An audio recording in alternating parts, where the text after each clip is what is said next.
ಎಲ್ಲರಿಗೂ ನಮಸ್ಕಾರ. Good morning everybody. ಎಲ್ಲರೂ ಕೂಡ ರಾಜ್ಯ ಪುರಾತತ್ವ ಸಂಗ್ರಹಾಲಯಗಳು ಮತ್ತು ಪರಂಪರೆಯ ಇಲಾಖೆಗೆ ನೀವೆಲ್ಲ ಬಂದಿದ್ದೀರಿ. ತಮ್ಮೆಲ್ಲರಿಗೂ ಸ್ವಾಗತವನ್ನು ಕೋರ್ತಾ ಈ ಪರಂಪರೆಯ ಇಲಾಖೆಯ ಮುಖ್ಯಸ್ಥರಾದಂತಹ, ಈ ಇಲಾಖೆಯ ಕಮಿಷನರ್ ಆದಂತಹ ಶ್ರೀ ದೇವರಾಜ್ ಸರ್ ಅವರು KS ಇಲ್ಲಿದ್ದಾರೆ. ಅವರಿಗೆ ಕೂಡ ಧನ್ಯವಾದಗಳನ್ನ ಹೇಳ್ತೇನೆ. ಯಾಕೆ ಅಂದ್ರೆ ನಮ್ಮ ಕರ್ನಾಟಕದ ಪರಂಪರೆ ಕೇವಲ ಪರಂಪರೆಯಾಗಿ ಉಳಿಬಾರದು, ಅದು ಎಲ್ಲರಿಗೂ ತಲುಪಬೇಕು ಅನ್ನೋದಕ್ಕೋಸ್ಕರ ಈ ಕಾರ್ಯಕ್ರಮಗಳನ್ನೆಲ್ಲ ಅವರು ಆರಂಭಿಸಿದ್ದಾರೆ.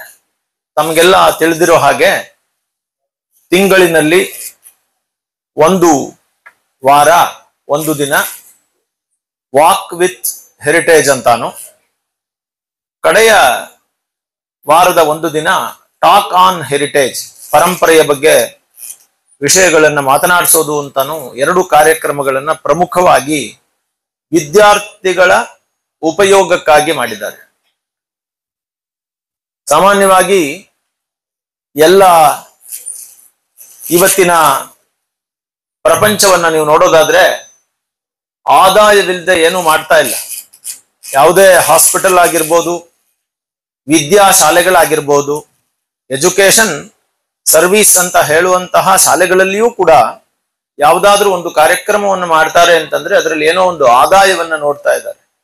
ಆದ್ರೆ ಕೇವಲ ನಮ್ಮ ಪರಂಪರೆ, ಇತಿಹಾಸ ಮುಂದಿನ ಪೀಳಿಗೆಗೆ ಹೋಗಬೇಕು ಅನ್ನೋ ದೃಷ್ಟಿಯಿಂದ ನಿಮ್ಮಂತಹ ವಿದ್ಯಾರ್ಥಿಗಳನ್ನೆಲ್ಲ ಕರೆಸಿ ಈ ಇಲಾಖೆ ಪ್ರತಿ ತಿಂಗಳು ಕೂಡ ಹೊಸದಾಗಿ ಕಾರ್ಯಕ್ರಮಗಳನ್ನು ಮಾಡ್ತಾ ಇದೆ.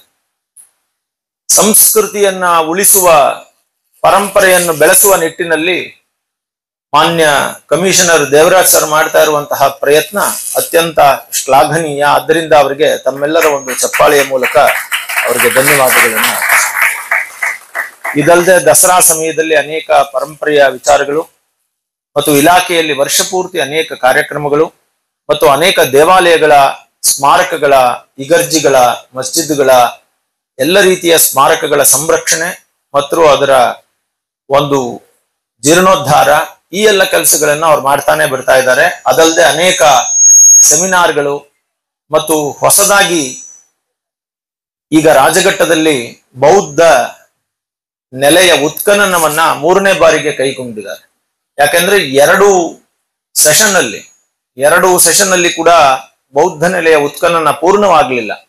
ಹಾಗಾಗಿ ಈಗ ಮತ್ತೆ ಬೌದ್ಧ ನೆಲೆಯ ಉತ್ಖನನವನ್ನ ಅವರು ಕೈಗೊಂಡಿದ್ದಾರೆ. ಅದಕ್ಕಾಗಿ ನಾವು ಅವರಿಗೆ ಆಭಾರಿಯಾಗಿರಬೇಕು. ಮತ್ತು ಸನ್ನತಿಯಲ್ಲಿಯೂ ಕೂಡ, ನಾಗಾವಿಯಲ್ಲಿಯೂ ಕೂಡ ಹೊಸದಾಗಿ ಎಕ್ಸ್ಪ್ಲೋರೇಷನ್ಸ್ ಮತ್ತು ಎಕ್ಸ್ಕವೇಷನ್ಸ್ ಕೈಗೊಳ್ಳಲು ಅನೇಕ ಪ್ಲಾನ್ಸ್ ಗಳನ್ನ ಕೂಡ ಮಾಡ್ತಾ ಇದ್ದಾರೆ. ಸೊ ಹೀಗಾಗಿ ಇಲಾಖೆ ಮೊದಲಿಗಿಂತಲೂ ಹೆಚ್ಚು ಆಕ್ಟಿವ್ ಆಗಿದೆ, ಹೆಚ್ಚು ಕ್ರಿಯಾತ್ಮಕವಾಗಿದೆ ಮತ್ತು ಪರಂಪರೆಯ ಸಂರಕ್ಷಣೆಯಲ್ಲಿ ಕಟಿಬದ್ಧವಾಗಿದೆ ಅಂತ ಹೇಳಿದ್ರೆ ತಪ್ಪಾಗಲಾರದು. ಹಾಗಾಗಿ ಇಲಾಖೆಯ ಎಲ್ಲ ಸಿಬ್ಬಂದಿಗಳಿಗೂ ಕೂಡ ನಾವು ಅತ್ಯಂತ ಪ್ರೀತಿಪೂರ್ವಕವಾದ ಧನ್ಯವಾದಗಳನ್ನ ಅರ್ಪಿಸ್ತೀವಿ. ಯಾಕೆಂದ್ರೆ ಇಲಾಖೆಯನ್ನ ಅತ್ಯಂತ ಯಶಸ್ವಿಯಾಗಿ ಮುನ್ನಡೆಸ್ತಾ ಇದ್ದೀರಿ. ಮುಂದಿನ ಪೀಳಿಗೆ ಎಲ್ಲ ಸಂತೋಷ ಪಡುವಂತಹ ಕೆಲಸ ಇರೋದೇ ಪರಂಪರೆಯಲ್ಲಿ. ಪ್ರಪಂಚದ ಎಲ್ಲ ಇವತ್ತಿನ ಆಗುಹೋಗುಗಳು ಅದು ಡಿಪೆಂಡ್ ಆಗಿರೋದೇ ಹಿಂದಿನ ಇತಿಹಾಸದ ಮೇಲೆ. ಇದನ್ನ ನೀವು ಗಮನಿಸಿದ್ರೆ ಗೊತ್ತಾಗುತ್ತೆ. ನೀವೆಲ್ಲೋ ಒಂದು ಕಡೆ ಇಸ್ರೇಲ್ ಗಾಜಾ ಯುದ್ಧಗಳಿರ್ಬೋದು, ಉಕ್ರೇನ್ ರಷ್ಯಾದ ಯುದ್ಧಗಳಿರ್ಬೋದು, ಅಥವಾ ಅಮೆರಿಕಾದ ಆರ್ಥಿಕ ನೀತಿಗಳಾಗಿರ್ಬೋದು, ಅಥವಾ ಭಾರತದ ಪಂಚಶೀಲ ತತ್ವಗಳಾಗಿರ್ಬೋದು, ಇವೆಲ್ಲಕ್ಕೂ ಕಾರಣ ಏನಪ್ಪಾ ಅಂತ ಕೇಳಿದ್ರೆ ಇದು ತನ್ನ ಬೇಸನ್ನು ಇಟ್ಕೊಂಡಿರೋದೇ ತಮ್ಮ ತಮ್ಮ ಇತಿಹಾಸಗಳಲ್ಲಿ. ಹಾಗಾಗಿ ಇತಿಹಾಸ ಅನ್ನೋದು ಪ್ರಪಂಚದಲ್ಲಿ ಅತಿ ಮುಖ್ಯ ವಿಷಯವಾಗಿ ಇವತ್ತಿಗೂ ಕೂಡ ಪರಿಗಣಿಸುತ್ತೆ. ಅಂತಹ ಒಂದು ಪ್ರಾಮಾಣಿಕ ಪ್ರಯತ್ನವನ್ನ ನಮ್ಮ ಇಲಾಖೆ ಮಾಡ್ತಾ ಇದೆ ಅನ್ನೋದು ಬಹಳ ಸಂತೋಷ.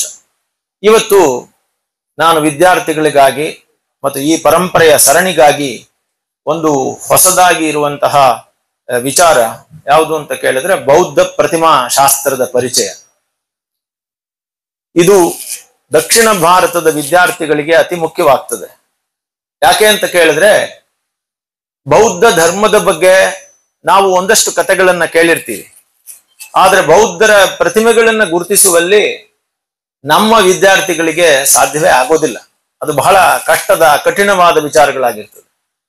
ಕಾರಣ ಏನು ಅಂತ ಕೇಳಿದ್ರೆ, ದಕ್ಷಿಣ ಭಾರತದಲ್ಲಿ ಎಲ್ಲಿಯೂ ಕೂಡ ಅತ್ಯಂತ ದೊಡ್ಡ ಬೌದ್ಧ ನೆಲೆಗಳು ಇಲ್ಲಿಯ ತನಕ ನಮಗೆ ಕಂಡು ಬಂದಿಲ್ಲ. ಉತ್ತರ ಭಾರತದಲ್ಲಿ ಕಂಡು ಬರುವಂತೆ ಮತ್ತು ಮಥುರಾ ಮತ್ತು ಗಾಂಧಾರ ಶಾಲೆಯಲ್ಲಿ ಕಂಡು ಬರುವಂತಹ ನೇಪಾಳ, ಚೈನಾ, ಕೊರಿಯಾ, ಜಪಾನ್, ಈ ರೀತಿ ಥೈಲ್ಯಾಂಡ್, ಈ ರೀತಿಯಾದ ಏಷ್ಯಾದ ಇತರ ಭಾಗಗಳಲ್ಲಿ ಕಂಡು ಬರುವಂತೆ ಬೌದ್ಧ ಆರಾಧನೆ, ಬೌದ್ಧ ಪೂಜೆ ಮತ್ತು ಬೌದ್ಧ ಧರ್ಮದ ಪೂರ್ಣವಾದ ಆಚರಣೆಗಳು ದಕ್ಷಿಣ ಭಾರತದಲ್ಲಿ ಕಂಡು ಬರೋದಿಲ್ಲ. ಸೊ ಹಾಗಾಗಿ ಬೌದ್ಧರ ಪ್ರತಿಮಾಶಾಸ್ತ್ರವನ್ನ ಕುರಿತು ನಮ್ಮ ವಿದ್ಯಾರ್ಥಿಗಳ ಪರಿಚಯ ಬಹಳ ಕಡಿಮೆನೆ ಅವರಿಗೆ.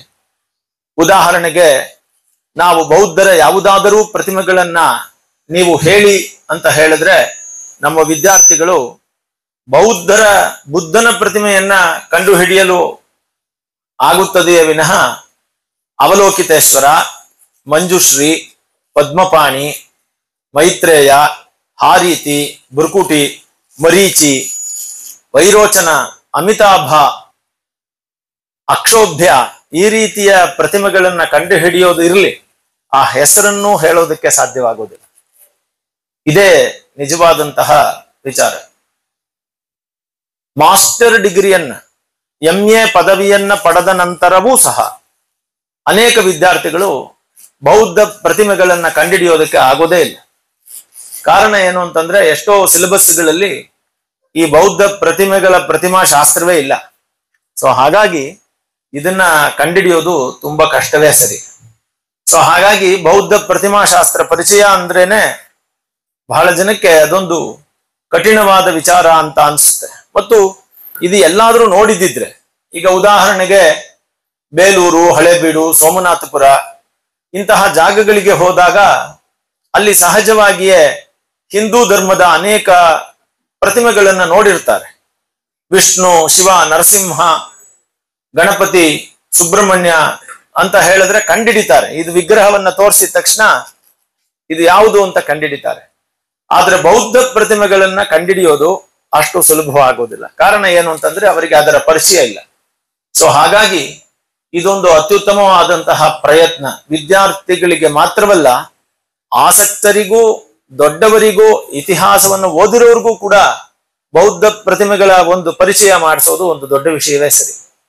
ಸೊ ಹಾಗಾಗಿ ಇವತ್ತು ಇಲಾಖೆ ವಿಚಾರದಿಂದ, ಉದಾಹರಣೆಗೆ ನೋಡ್ತಾ ಇದ್ದೀರಿ ಸ್ಕ್ರೀನಲ್ಲಿ ಹೋಗ್ತಾ ಇರೋ ಪಿಕ್ಚರ್ ಅವಲೋಕಿತೇಶ್ವರ, ಇದನ್ನ ನೀವು ಆ ಮೇಲ್ಗಡೆ ನಾನು ಅವಲೋಕಿತೇಶ್ವರ ಅಂತ ಏನಾದ್ರೂ ತೆಗೆದು ನಿಮಗೆ ಇದು ಯಾವುದು ಪ್ರತಿಮೆ ಅಂತ ಕೇಳಿದ್ರೆ, ನೀವು ಬಹುಶಃ ಆ ಮುಖಭಾವದಲ್ಲಿ ನೋಡಿ ಯಾರಾದ್ರೂ ಗಾಂಧಾರ ಶೈಲಿ ಆದ್ದರಿಂದ ಇದು ಬುದ್ಧ ಅಂತ ಹೇಳ್ಬೋದೇ ಹೊರತು, ಗಾಂಧಾರ ಶೈಲಿಯ ಪರಿಚಯವೂ ಇಲ್ಲದೆ ಇರೋರಿಗೆ ಇದು ಬುದ್ಧ ಅಂತ ಹೇಳೋದು ಕೂಡ ಕಷ್ಟ ಆಗುತ್ತೆ.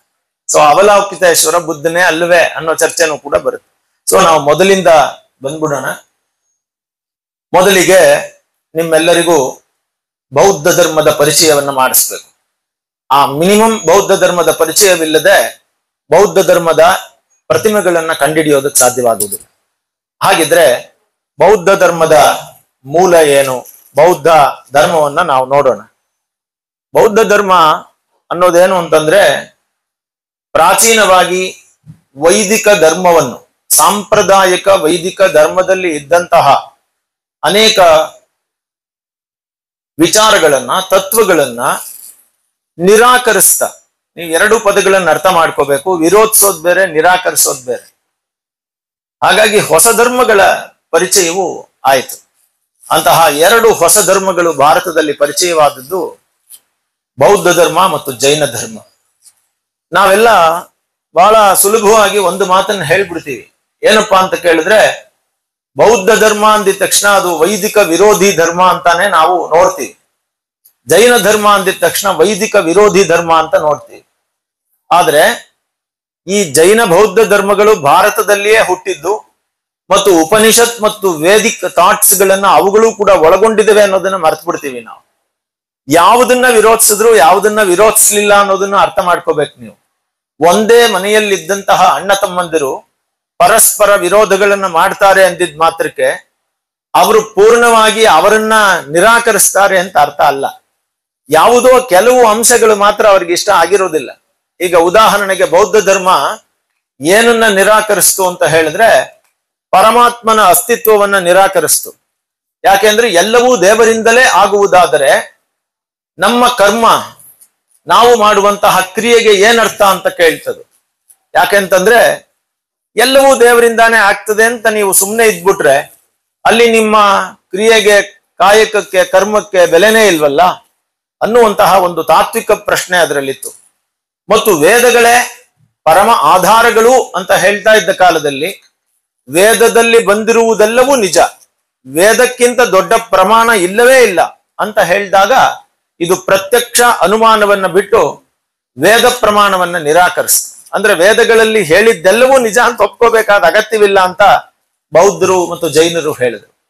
ಬ್ರಾಹ್ಮಣ ಪಾರಮ್ಯವನ್ನ ಹೇಳಿದಾಗ್ಲೂ ಕೂಡ ಬ್ರಾಹ್ಮಣ ಪಾರಮ್ಯವನ್ನ ಒಪ್ಕೊಳ್ಳೋ ಅಗತ್ಯವಿಲ್ಲ ಅಂತ ಹೇಳಿದ್ರು. ಯಾರಿಗೆ ನಾಲೆಡ್ಜ್ ಇದೆಯೋ ಅವ್ರನ್ನ ಒಪ್ಕೊಳ್ಳೋಣ, ಕೇವಲ ಬ್ರಾಹ್ಮಣ ಅನ್ನೋದಕ್ಕೋಸ್ಕರ ಒಪ್ಕೋಬೇಕಾಗಿಲ್ಲ ಅನ್ನೋದೇ ಈ ಥಿಯರಿ. ಹಾಗಾಗಿ ಇವ್ರು ಎಲ್ಲವನ್ನೂ ವಿರೋಧಿಸ್ಬಿಟ್ರು ಅಂತ ಹೇಳಿದ್ರೆ ತಪ್ಪಾಗ್ತದೆ. ತಾತ್ವಿಕವಾಗಿ ವಿರೋಧವನ್ನು ಮಾಡಿದ್ರು ಅಂದ್ರೆ ಸರಿಯಾಗ್ತದೆ. ಯಾಕಂದ್ರೆ ಮುಂದಿನ ತತ್ವಗಳಲ್ಲಿ ಅದನ್ನೇ ಅವರು ಎತ್ತಿ ಹಿಡಿದಿದ್ದಾರೆ. ಸೊ ಹೀಗಾಗಿ ಬೌದ್ಧ ವಿಚಾರಗಳನ್ನ ನಾವು ನೋಡೋದಾದ್ರೆ ಬೌದ್ಧ ಧರ್ಮದ ಉಗಮವಾಗಿದ್ದು ಸಾಮಾನ್ಯ ಶಕಪೂರ್ವ 6ನೇ ಶತಮಾನದಲ್ಲಿ ಬುದ್ಧನ ಜನನದಿಂದ. ಬುದ್ಧ ರಾಜಕುಮಾರ ಸಿದ್ಧಾರ್ಥನಾಗಿ ಹುಟ್ಟದ. ಅವನು ಗೌತಮ ಬುದ್ಧ ಅಂತಾನೆ ಅತ್ಯಂತ ಪ್ರಸಿದ್ಧನಾದವನು. ಅವನ ವಂಶ ಗೌತಮ, ಅಥವಾ ಅವನನ್ನ ಶಾಕ್ಯ ಕುಲ ಅಂತ ಕರೀತಾರೆ. ಆ ಶಾಕ್ಯ ಅನ್ನುವಂತಹ ಕುಲದಲ್ಲಿ ಹುಟ್ಟಿದ್ರಿಂದ ಮುಂದೆ ಶಾಕ್ಯ ಸಿಂಹ ಅಂತಾನೆ ಕರೆದಿದ್ದಾರೆ. ಪ್ರತಿಮಾ ಶಾಸ್ತ್ರದಲ್ಲಿ ಅನೇಕ ವಿಗ್ರಹಗಳನ್ನ ಶಾಕ್ಯ ಸಿಂಹ ಪ್ರತಿಮೆ ಅಂತಾನೆ ಕೂಡ ಗುರುತಿಸ್ತಾರೆ. ಹಾಗಾಗಿ ಶಾಕ್ಯ ಕುಲದಲ್ಲಿ ಹುಟ್ಟಿದ ಸಿಂಹದಂತಹ ಒಬ್ಬ ವ್ಯಕ್ತಿತ್ವ ಯಾರು ಅಂತಂದ್ರೆ ಅದು ಬುದ್ಧ. ಅವನಿಗೆ ಮೊದಲು ಬುದ್ಧ ಅಂತ ಹೆಸರಿಲ್ಲ, ಅವನಿಗೆ ಸಿದ್ಧಾರ್ಥ ಅಂತ ಹೆಸರು. ಆ ಸಿದ್ಧಾರ್ಥ ಅಂತ ಹೆಸರು ಎಲ್ಲವನ್ನು ಪಡೆದವನು ಅಂತ ಅರ್ಥ. ಸಿದ್ಧ ಅರ್ಥ ಅಂದ್ರೆ ಎಲ್ಲವನ್ನೂ ಪಡೆದವನು ಅಂತ. ಯಾಕೆಂದ್ರೆ ಸಿದ್ಧಾರ್ಥನಿಗೆ ಆರಂಭದಿಂದಲೇ ಜೀವನದಲ್ಲಿ ಎಲ್ಲ ಸುಖ ಭೋಗಗಳಿತ್ತು, ರಾಜ್ಯ ಇತ್ತು, ಅವನಿಗೆ ಎಲ್ಲವನ್ನೂ ಹೊಂದಿದ್ದ. ಅವನು ಪ್ರಪಂಚದ ಪ್ರಾಪಂಚಿಕ ಸುಖಗಳನ್ನ ಏನೆಲ್ಲ ಅನುಭವಿಸಬಹುದಾಗಿತ್ತು ಅಂತಹ ಒಂದು ವಾತಾವರಣ ಅವನಿಗಿತ್ತು. ಯಾಕಂದ್ರೆ ಅವನೊಬ್ಬ ರಾಜಕುಮಾರ, ಅವನಿಗೆ ಎಲ್ಲವೂ ಇತ್ತು. ಅಂತಹ ಸಿದ್ಧಾರ್ಥ ಹುಟ್ಟದ. ತಾಯಿ ಮಾಯಾದೇವಿ, ತಂದೆ ಶುದ್ಧೋಧನ ಮಹಾರಾಜ. ಒಬ್ಬ ಅಸಿತ ಅನ್ನುವಂತಹ ಒಬ್ಬ ಋಷಿ ಮಾಯಾದೇವಿಯ ಬಳಿಗೆ ಬಂದು ಒಂದು ವಿಚಾರವನ್ನ ಮಾಡುವಾಗ ತಾಯಿ ಮಾಯಾದೇವಿ ಒಂದು ಮಾತನ್ನು ಹೇಳಿದ್ಲು. ನನಗೆ ಒಂದು ಕನಸಾಯಿತು. ಆ ಕನಸು ಏನು ಅಂತ ಕೇಳಿದ್ರೆ, ನಾನು ನಿದ್ದೆಯನ್ನ ಮಾಡಿದ್ದಾಗ ನಾನು ಗರ್ಭವತಿಯಾಗಿದ್ದೆ. ಗರ್ಭವತಿಯಾದಾಗ ಒಂದು ಬಿಳಿಯ ಆನೆ ಒಂದು ನನ್ನ ಕನಸಿನಲ್ಲಿ ನನ್ನ ಗರ್ಭವನ್ನು ಪ್ರವೇಶಿಸ್ತು ಅಂತ ಅವಳು ಮಾಯಾದೇವಿ ಅಸಿತ ಮಹರ್ಷಿಗೆ ಈ ಕನಸನ್ನ ಹೇಳಿದ್ಲು. ಆಗ ಅಸಿತ ಮಹರ್ಷಿ ತಕ್ಷಣವೇ ಒಂದು ಸೂಚನೆಯನ್ನ ಹೇಳ್ದ. ನಿನ್ನ ಗರ್ಭದಲ್ಲಿ ಒಬ್ಬ ಅತ್ಯಂತ ಶ್ರೇಷ್ಠ ಪುರುಷ ಗಂಡು ಮಗು ಹುಟ್ಟಲಿದೆ. ಅದು ಬಿಳಿಯ ಆನೆಯ ರೂಪದಲ್ಲಿ ನಿನ್ನ ಗರ್ಭವನ್ನ ಪ್ರವೇಶಿಸಿದೆ. ಆದರೆ ಅತ್ಯಂತ ಶೀಘ್ರವಾಗಿ ಅದು ಸನ್ಯಾಸವನ್ನ ತೆಗೆದುಕೊಳ್ಳುತ್ತೆ. ಆದ್ರಿಂದ ಸನ್ಯಾಸವನ್ನ ತೆಗೆದುಕೊಳ್ಳದಂತೆ ನೀನು ಅವನನ್ನ ಬೆಳೆಸಬೇಕು ಅನ್ನೋದು ಅವನ ಸೂಚನೆಯಾಗಿತ್ತು. ಆದ್ರೆ ಅವನು ಹೇಳಿದಂತೆಯೇ ಗರ್ಭದಲ್ಲಿ ಸಿದ್ಧಾರ್ಥ ಹುಟ್ಟದ, ಗೌತಮ ಬುದ್ಧ ಹುಟ್ಟದ. ಅವನನ್ನ ಏಷ್ಯಾದ ಜ್ಯೋತಿ ಅಂತ ಕರೀತಾರೆ, ಏಷ್ಯಾದ ಬೆಳಕು ಅಂತ ಕರೀತಾರೆ. ಯಾಕೆಂದ್ರೆ ಈ ನೊಂದ ಜಗತ್ತಿಗೆ ಅವನು ಸಾಂತ್ವನವನ್ನ ಹೇಳಿದಂತಹ ರೀತಿ ಬೇರೆ ಯಾರೂ ಹೇಳಲಿಲ್ಲ. ಹಾಗಾಗಿ ಅವನು ಏಷ್ಯಾದ ಜ್ಯೋತಿ ಅಂತ ಕರೀತಾರೆ. ಅಂತಹ ಬುದ್ಧ ಹುಟ್ಟಿದಾಗಿನಿಂದ ತಂದೆ ಶುದ್ಧೋಧನ ಅವನನ್ನ ಸುಖದಲ್ಲಿಯೇ ಬೆಳೆಸ್ದ. ಯಾಕೆಂದ್ರೆ ಅವನು ಸನ್ಯಾಸಿ ಆಗಬಾರದು ಅನ್ನೋದಕ್ಕೋಸ್ಕರ ಏನೆಲ್ಲ ಸುಖ ಭೋಗಗಳು ಇರ್ಬೋದೋ ಪ್ರಪಂಚದಲ್ಲಿ ಅದೆಲ್ಲವನ್ನು ಅವನು ಮುಂದೆ ತಂದ. ಅವನಿಗೆ ಯಾವ ರೀತಿಯ ಕಷ್ಟಗಳು ಆಗದಂತೆ, ಅವನ ಮನಸ್ಸಿಗೆ ದುಃಖದ ಅರಿವೇ ಆಗದಂತೆ ಅವನನ್ನ ಬೆಳೆಸೋದಕ್ಕೆ ಆರಂಭಿಸ್ದ. ಯಾರಾದ್ರೂ ದುಃಖದಲ್ಲಿದ್ರೆ ಅವರು ಸಿದ್ಧಾರ್ಥನ ಬಳಿಗೆ ಹೋಗುವಂತಿರಲಿಲ್ಲ. ಯಾಕೆಂದ್ರೆ ದುಃಖಕ್ಕೆ ಕಾರಣವನ್ನ ನೋಡ್ಬಿಟ್ರೆ ಬುದ್ಧನ ಮನಸ್ಸು ವಿಚಲಿತನಾಗಬಹುದು ಅನ್ನೋದು ಇದರ ಮೂಲ ಉದ್ದೇಶ ಆಗಿತ್ತು. ಅದಕ್ಕಾಗಿ ಅತ್ಯಂತ ಸುಂದರಿಯಾದಂತಹ ಒಂದು ಹೆಣ್ಣನ್ನ ತಂದು ಮದುವೆಯನ್ನ ಕೂಡ ಮಾಡಿದ್ರು. ನಿಮ್ಗೆಲ್ಲ ಗೊತ್ತಿದೆ. ಅವನ ಅತ್ಯಂತ ಪೂರ್ಣವಾಗಿ ಒಂದು ಮದುವೆಯನ್ನ ಕೂಡ ಮಾಡಿಸಿದ್ರು. ಅವನಿಗೆ ಒಂದು ಮಗು ಕೂಡ, ಯಶೋಧರೆ, ಅವನಿಗೆ ಮಗು ಕೂಡ ಆಯ್ತು, ರಾಹುಲ ಅನ್ನುವಂತಹ ಮಗು ಕೂಡ ಆಯ್ತು. ಆದ್ರೂ ಕೂಡ ಇಲ್ಲಿಯ ತನಕ ಅವನು ಒಂದು ದಿನಾನು ಕಷ್ಟವನ್ನೇ ನೋಡದೆ ಬೆಳೆದಿದ್ರು ಕೂಡ ಅವನ ಜೀವನದಲ್ಲಿ ಅವನ ಕಷ್ಟಗಳನ್ನ ನೋಡುವಂತಹ ಪರಿಸ್ಥಿತಿ ಬಂದ್ಬಿಡ್ತು. ಅವನು ನೋಡ್ದ, ಅವನು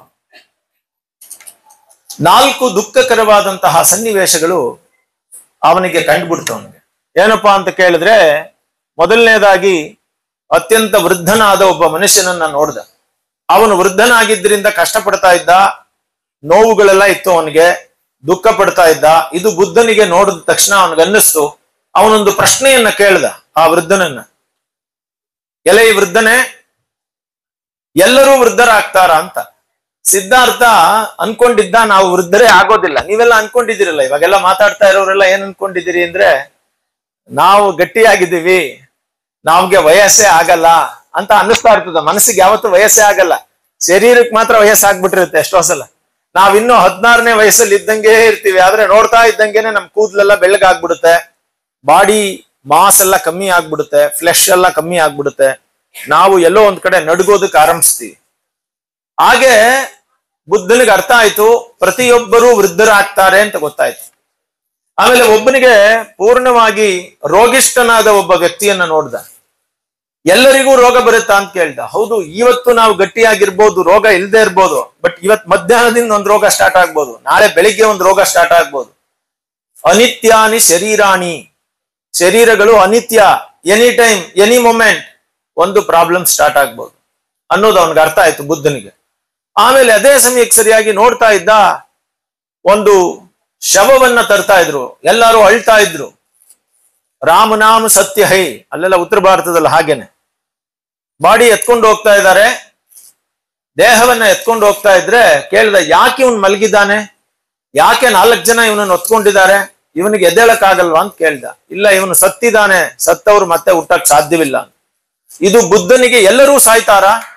ಹೌದು, ಎಲ್ಲರೂ ಸಾಯ್ತಾರೆ ಪ್ರಪಂಚದಲ್ಲಿ. ಇದು ಅವನಿಗೆ ಮನಸ್ಸಿನ ಮೇಲೆ ಪರಿಣಾಮವನ್ನು ಬೀರ್ತು. ಇದೇ ಸಂದರ್ಭದಲ್ಲಿ ಒಬ್ಬ ಸನ್ಯಾಸಿ ಬಂದ. ಸನ್ಯಾಸಿಯನ್ನ ನೋಡ್ದ. ಸನ್ಯಾಸಿ ಸಂತೋಷವಾಗಿದ್ದ.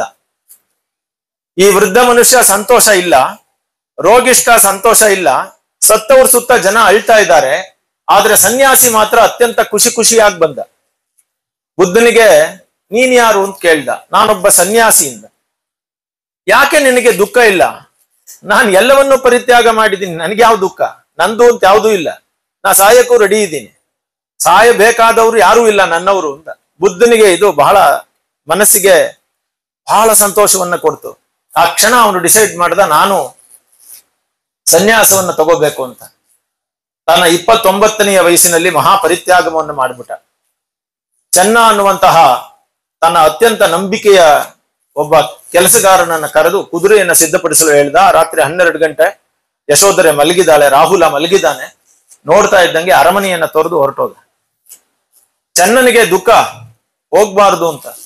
ತಲೆ ಕೆಡಿಸ್ಕೋಬೇಡ, ನಾನು ಬರ್ತೀನಿ ಅಂತ ಹೇಳ್ದ. ಬುದ್ಧ ಹೊರಟೋದ. ಈಗ ಬುದ್ಧ ಮುಂದಕ್ಕೆ ಏನ್ ಮಾಡ್ಬೇಕು ಅಂತ ಗೊತ್ತಿಲ್ಲ.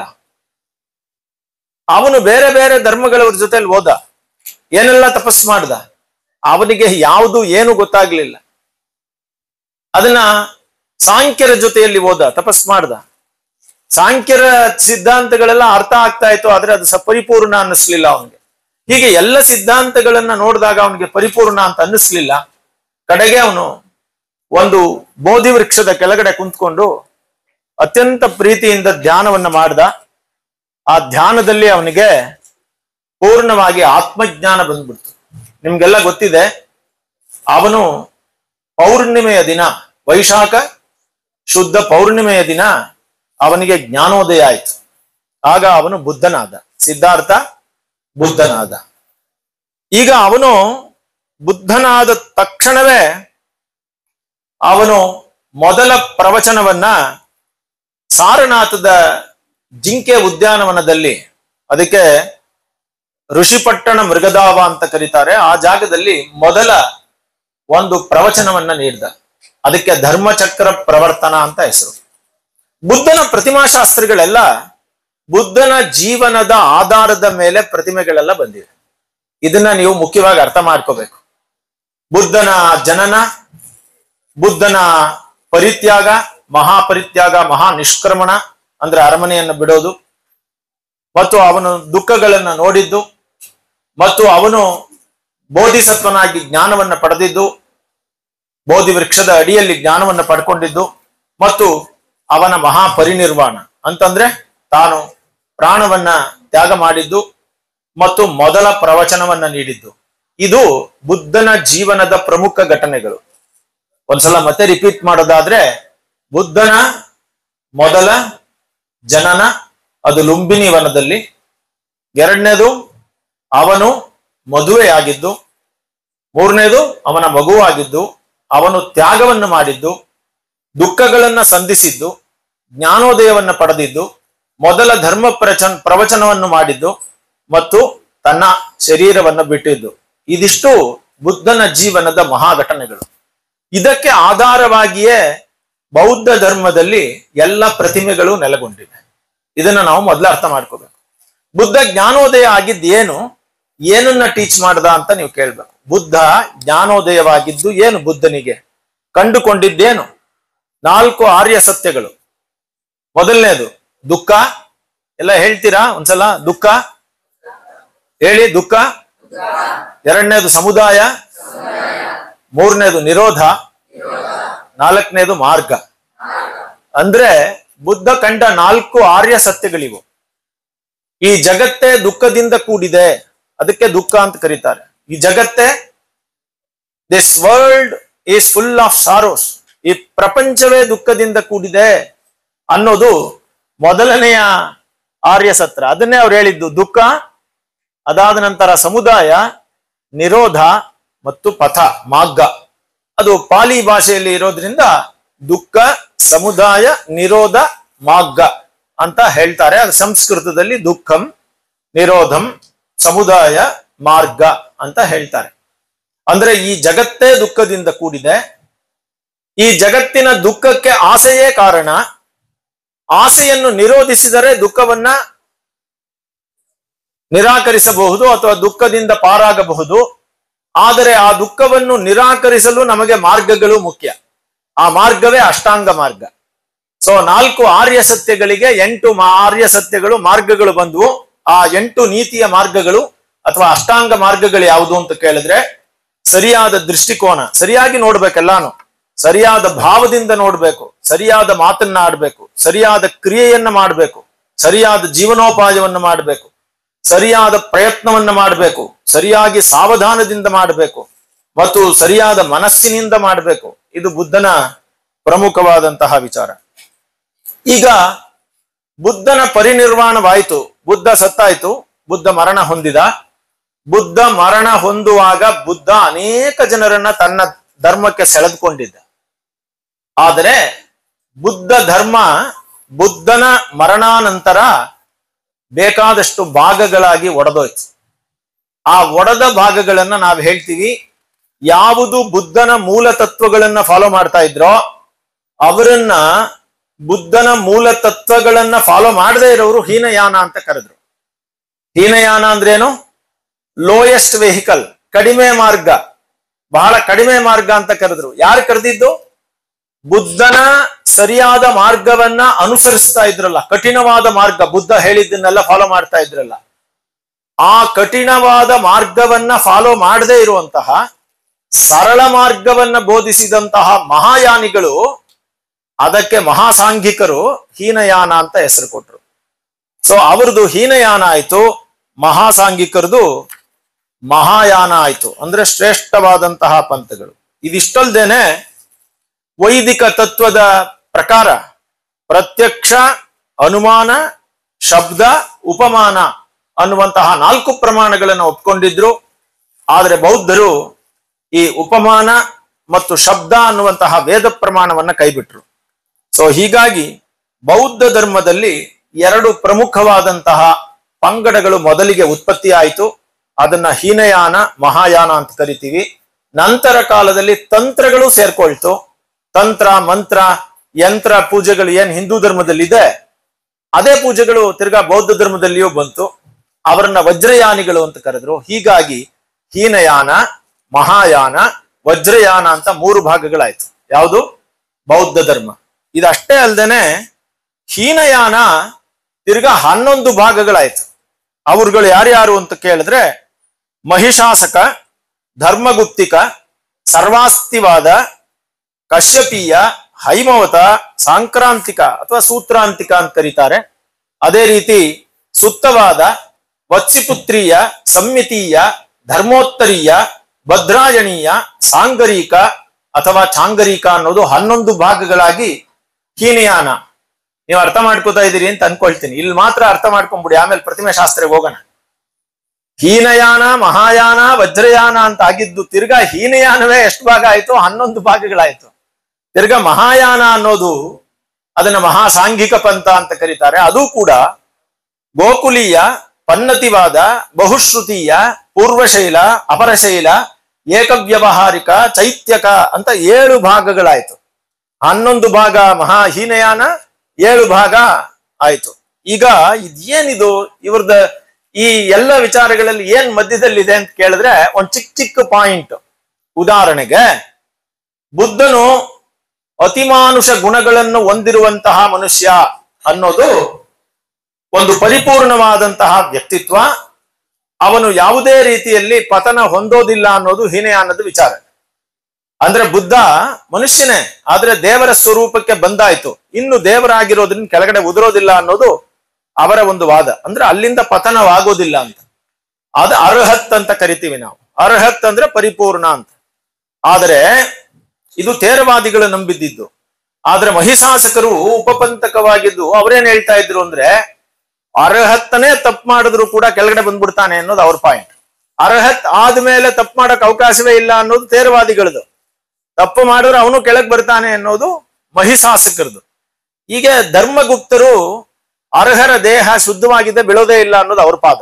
ಹಿಂಗೆ ಬೇರೆ ಬೇರೆ ಬೇರೆ 11 ಅವರದು, 7 ಇವರದ್ರಲ್ಲಿ ಬೇರೆ ಬೇರೆ ವಾದಗಳಿದೆ. ಒಟ್ನಲ್ಲಿ ಧಾರ್ಮಿಕ ಜೀವನ ಏನಿದೆ ಅರ್ಹತ್ದು, ಅದು ಅತ್ಯಂತ ಶ್ರೇಷ್ಠವಾದ ವ್ಯಕ್ತಿತ್ವ ಅನ್ನೋದು ಎಲ್ಲರೂ ಒಪ್ಕೊಳ್ತಾರೆ. ಅಂದ್ರೆ ಬುದ್ಧ ಅರ್ಹತ್ ಪದವಿಯನ್ನ ಹೊಂದಿದ್ದ, ಅತಿಮಾನುಷ ಗುಣಗಳಿಂದ ಕೂಡಿದ್ದಂತಹ ದೇವರ ಸ್ವರೂಪದಲ್ಲಿದ್ದ ಒಬ್ಬ ವ್ಯಕ್ತಿ ಅಂತ ಒಪ್ಕೋತಾರೆ. ಇಲ್ಲಿಗೆ ಒಂದು ಹಂತ ಮುಗೀತು. ಹೀಗಾಗಿ ನಂತರ ಈ ದುಃಖ, ಶೂನ್ಯ, ಅನಾತ್ಮ, ನಿರ್ವಾಣ ಇದನ್ನ ಲೋಕೋತ್ತರ ಅಂತ ಬೌದ್ಧರು ನಂಬ್ತಾರೆ. ಅಂದ್ರೆ ಶೂನ್ಯವಾದವು ಕೂಡ ಲೋಕೋತ್ತರ ಅಂತ ಕರೀತಾರೆ. ಹೀಗೆ ಬೌದ್ಧ ಧರ್ಮದಲ್ಲಿ ಹೀನಯಾನ, ಮಹಾಯಾನ ಇವೆಲ್ಲವೂ ಬಂತು. ಈಗ ಬೌದ್ಧರು ಮೊದಲಿಗೆ ವಿಗ್ರಹ ಪೂಜೆಗಳನ್ನ ಮಾಡ್ತಾ ಇರ್ಲಿಲ್ಲ. ಯಾಕೆಂದ್ರೆ ಬುದ್ಧ ಸ್ಪಷ್ಟವಾಗಿ ವಿಗ್ರಹಾರಾಧನೆಯನ್ನ ನಿರಾಕರಿಸಿದ್ರಿಂದಾಗಿ ಬೌದ್ಧರು ಯಾವುದೇ ರೀತಿಯಲ್ಲಿ ಕೂಡ ವಿಗ್ರಹಾರಾಧನೆಗಳನ್ನ ಮಾಡ್ತಾ ಇರಲಿಲ್ಲ. ಆದರೆ ನಂತರ ಕಾಲದಲ್ಲಿ ಮಹಾಯಾನ ಮತ್ತು ವಜ್ರಯಾನಗಳು ಬಂದಿದ್ರಿಂದ ಅವರು ಹೀನಯಾನವನ್ನ ಬಿಟ್ಟು ಮಹಾಯಾನವನ್ನ ಅಳವಡಿಸ್ಕೊಂಡಿದ್ರಿಂದ ಪೂಜೆಗಳ ಮಾಡದೇ ಇದ್ದಂತಹದನ್ನ ಪೂಜೆಗಳನ್ನ ಆರಂಭಿಸಿದ್ರು. ಆದ್ರೆ ಆರಂಭದಲ್ಲಿಯೂ ಕೂಡ ದೇವತೆಗಳ ರೀತಿ ಪೂಜೆಯನ್ನು ಮಾಡಲಿಲ್ಲ. ಬದಲಾಗಿ ಪವಿತ್ರವಾದಂತಹ ಸ್ಥಳಗಳಿಗೆ ಸಾಂಕೇತಿಕತೆಯನ್ನ ನೀಡಿದ್ರು. ಅಂದ್ರೆ ಬೌದ್ಧ ಧರ್ಮದಲ್ಲಿ ಮೊದಲಿಗೆ ಯಾವುದೇ ಪೂಜೆ ಇರಲಿಲ್ಲ. ಬುದ್ಧನು ಸತ್ತಾಗ ಕಥೆಗಳ ಪ್ರಕಾರ, ಬೌದ್ಧ ಧರ್ಮದ ಪ್ರಕಾರ ಬುದ್ಧನ ಶರೀರವನ್ನ ಸಂಸ್ಕಾರವನ್ನ ಮಾಡಿ ಬುದ್ಧನ ಶಿಷ್ಯರೆಲ್ಲರಿಗೂ ಕೂಡ ಒಂದಷ್ಟು ಚಿತಾಭಸ್ಮ, ಒಂದಷ್ಟು ಮೂಳೆಗಳನ್ನ ನೀಡಲಾಯಿತು. ಬುದ್ಧನ ಮೂಳೆಗಳನ್ನ, ಬುದ್ಧನ ಶರೀರದ ಧಾತುಗಳನ್ನ ಎಲ್ಲ ಶಿಷ್ಯರು ಹಂಚಿಕೊಂಡ್ರು. ಹೀಗೆ ತೆಗೆದುಕೊಂಡ ವಸ್ತುಗಳನ್ನ ಚಿನ್ನದ ಅಥವಾ ಬೆಳ್ಳಿಯ ಕರಂಡಿಕೆಗಳಲ್ಲಿಟ್ಟು ಅದನ್ನ ಸ್ತೂಪಗಳನ್ನಾಗಿ ಮಾಡಿ ಕಟ್ಟಿದ್ರು. ಸೊ ಮೊದಲಿಗೆ ಬೌದ್ಧ ಧರ್ಮದಲ್ಲಿ ಆರಂಭವಾದ ಪೂಜೆ ಅಂತ ಕೇಳಿದ್ರೆ ಅದು ಬುದ್ಧನ ಅವಶೇಷಗಳಿಗಾಗಿ ಮಾಡಿದಂತಹ ಒಂದು ಸ್ತೂಪಗಳ ಪೂಜೆ. ಸೊ ಸ್ತೂಪ ಅಂತಂದ್ರೆ ಎತ್ತರವಾದ ದಿಬ್ಬ, ಗೌರವವಾದಂತಹ ಪ್ರದೇಶ ಅನ್ನೋ ಅರ್ಥದಲ್ಲಿ ಅವರು ದೊಡ್ಡ ಸ್ತೂಪಗಳನ್ನ ಕಟ್ಟಿ, ಆ ಸ್ತೂಪಗಳಲ್ಲಿ ನೀವು ನೋಡ್ಬೋದು, ಇದು ಮೊದಲನೇ ಸ್ತೂಪ ನೀವು ನೋಡ್ಬೋದು. ಒಂದು ಎಕ್ಸಾಂಪಲ್ ನಿಮ್ಗೆ, ಇದು ಈ ಸ್ತೂಪವನ್ನ ಮಾಡಿ ಇದು ಅತ್ಯಂತ ಪ್ರಾಚೀನವಾದ ಚಿತ್ರ, ಅದಕ್ಕೆ ತಗೊಂಡಿದ್ದೀನಿ. ಸ್ತೂಪಗಳನ್ನ ಮಾಡಿ ಮಧ್ಯದಲ್ಲಿ ಏನ್ ಮಾಡ್ತಾ ಇದ್ರು?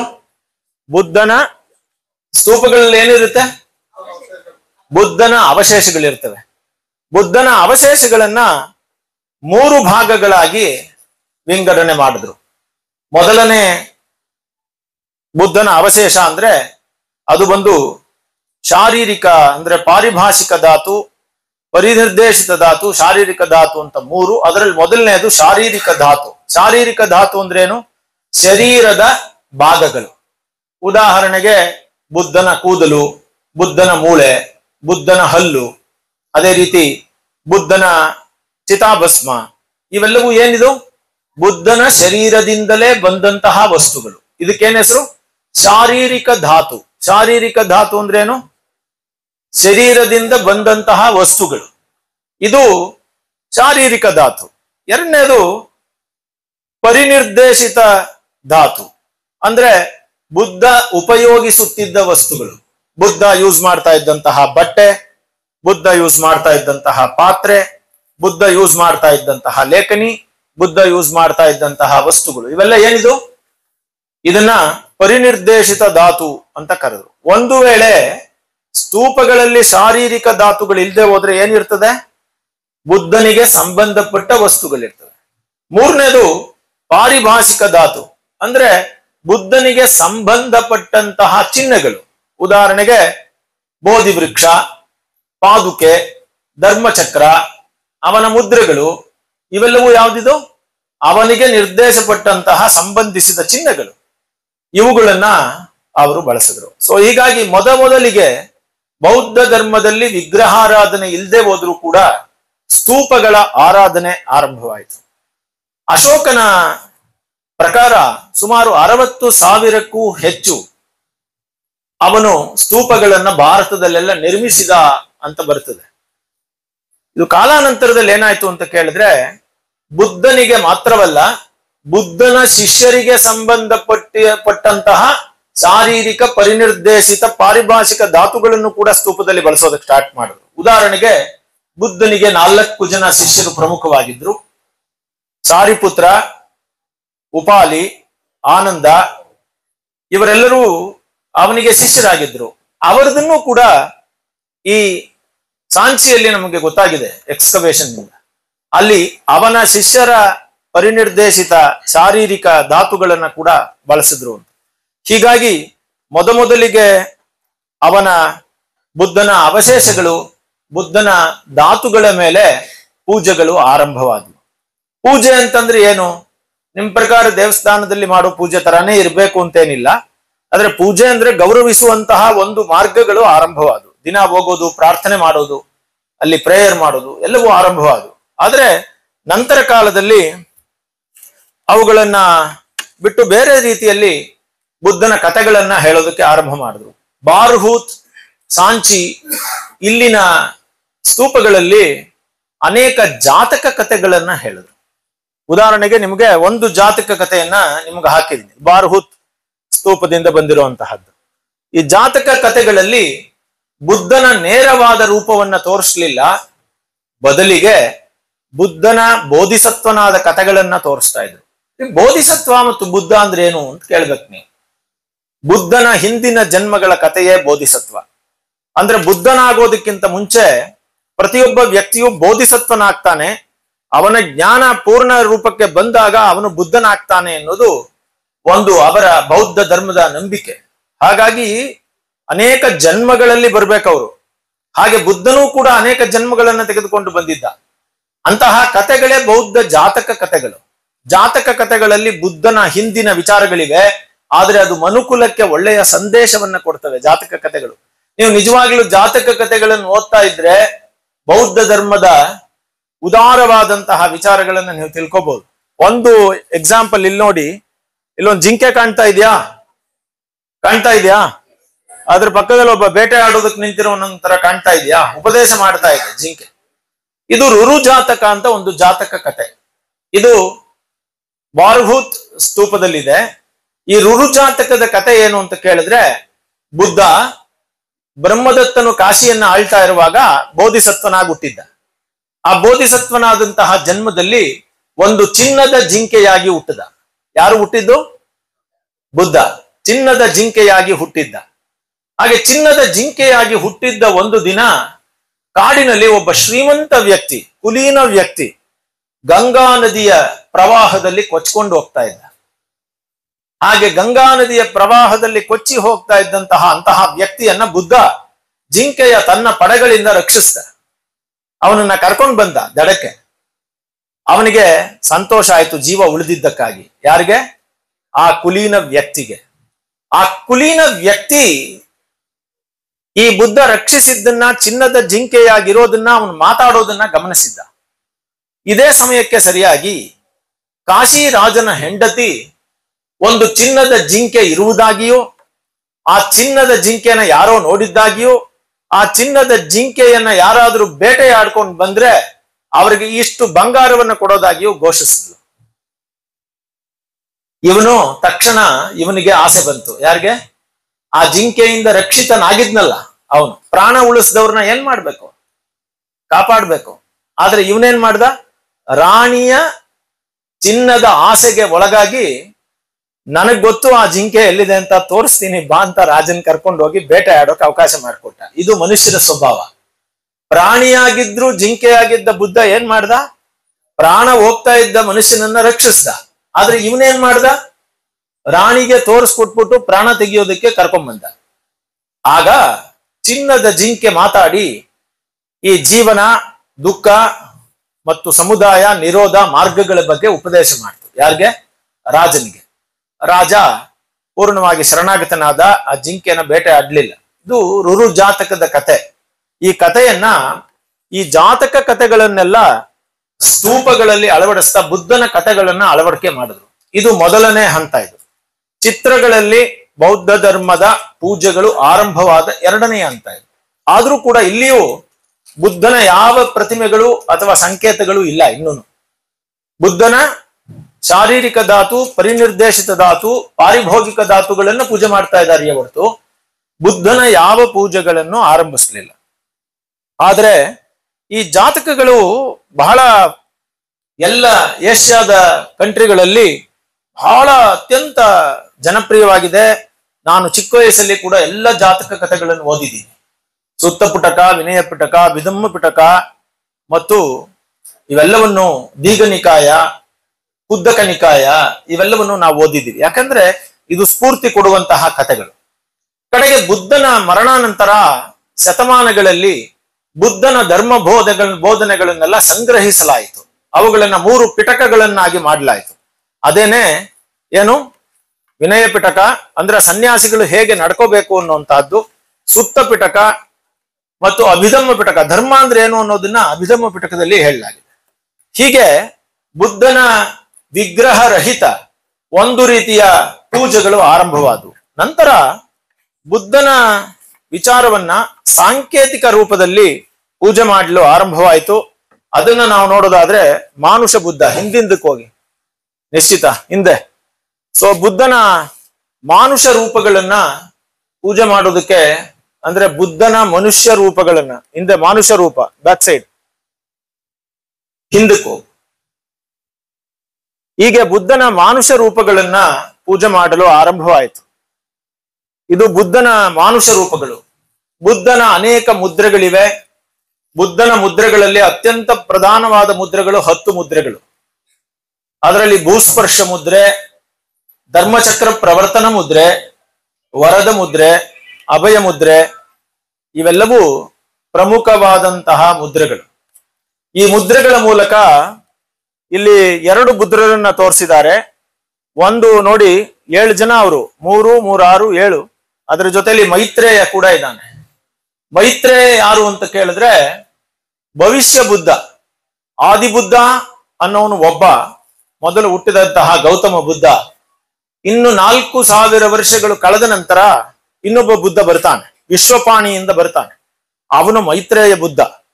ಅವನು ಮೈತ್ರೇಯ ಬುದ್ಧನನ್ನ ಭವಿಷ್ಯ ಬುದ್ಧ ಅಂತ ಕರೆಯಲಾಗಿದೆ.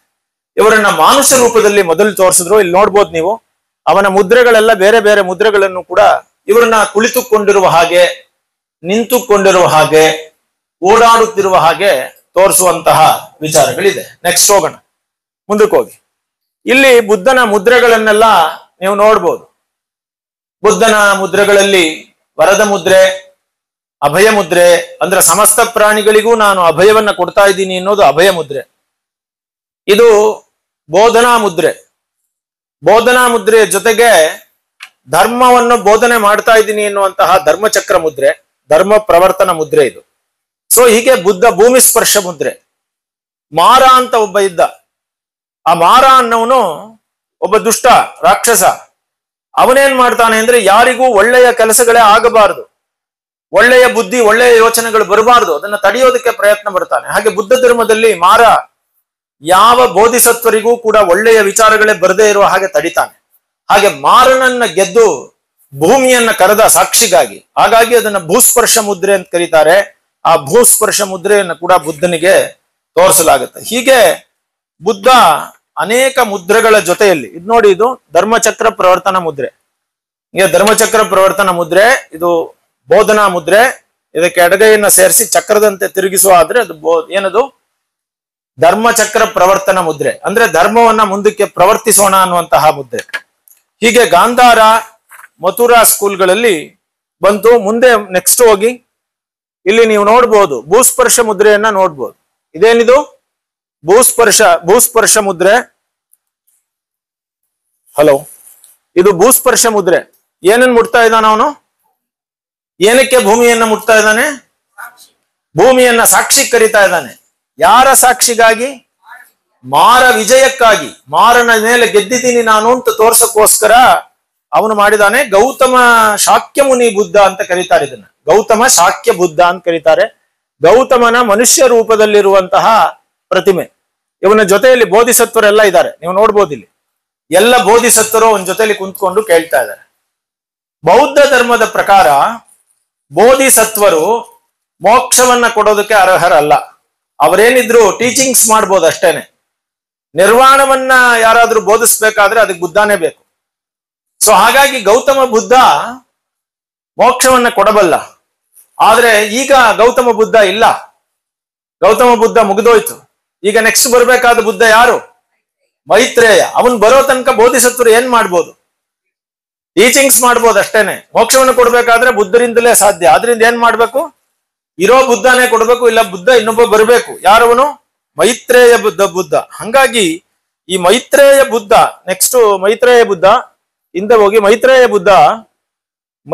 ಬುದ್ಧ ಬರೋ ತನಕ ಕಾಯ್ಬೇಕು. ಇವಾಗ 4000 ವರ್ಷಗಳ ನಂತರ, ಬುದ್ಧನ ನಿರ್ವಾಣದ 4000 ವರ್ಷಗಳ ನಂತರ ಯಾರು ಬರ್ತಾರೆ? ಮೈತ್ರೇಯ ಬುದ್ಧ ಬರ್ತಾನೆ ಅನ್ನೋದನ್ನ ನಂಬ್ಕೊಂಡಿದ್ದಾರೆ. ಹಾಗಾಗಿ ಇವನು ಬೋಧಿಸತ್ವನಾಗಿ ಇದ್ದಾನೆ. ಮೇಲ್ಗಡೆ ಉಷ್ಣೀಷ ಇದೆ. ಇನ್ನೊಂದು ಪಾಯಿಂಟ್ ಹೇಳ್ಬೇಕು. ಈ ಬುದ್ಧನ ತಲೆಯ ಮೇಲೆ ಹಿಂಗೆ ತಲೆಯನ್ನ ಮೇಲ್ ಕಟ್ಕೊಂಡಿರ್ತಾರೆ.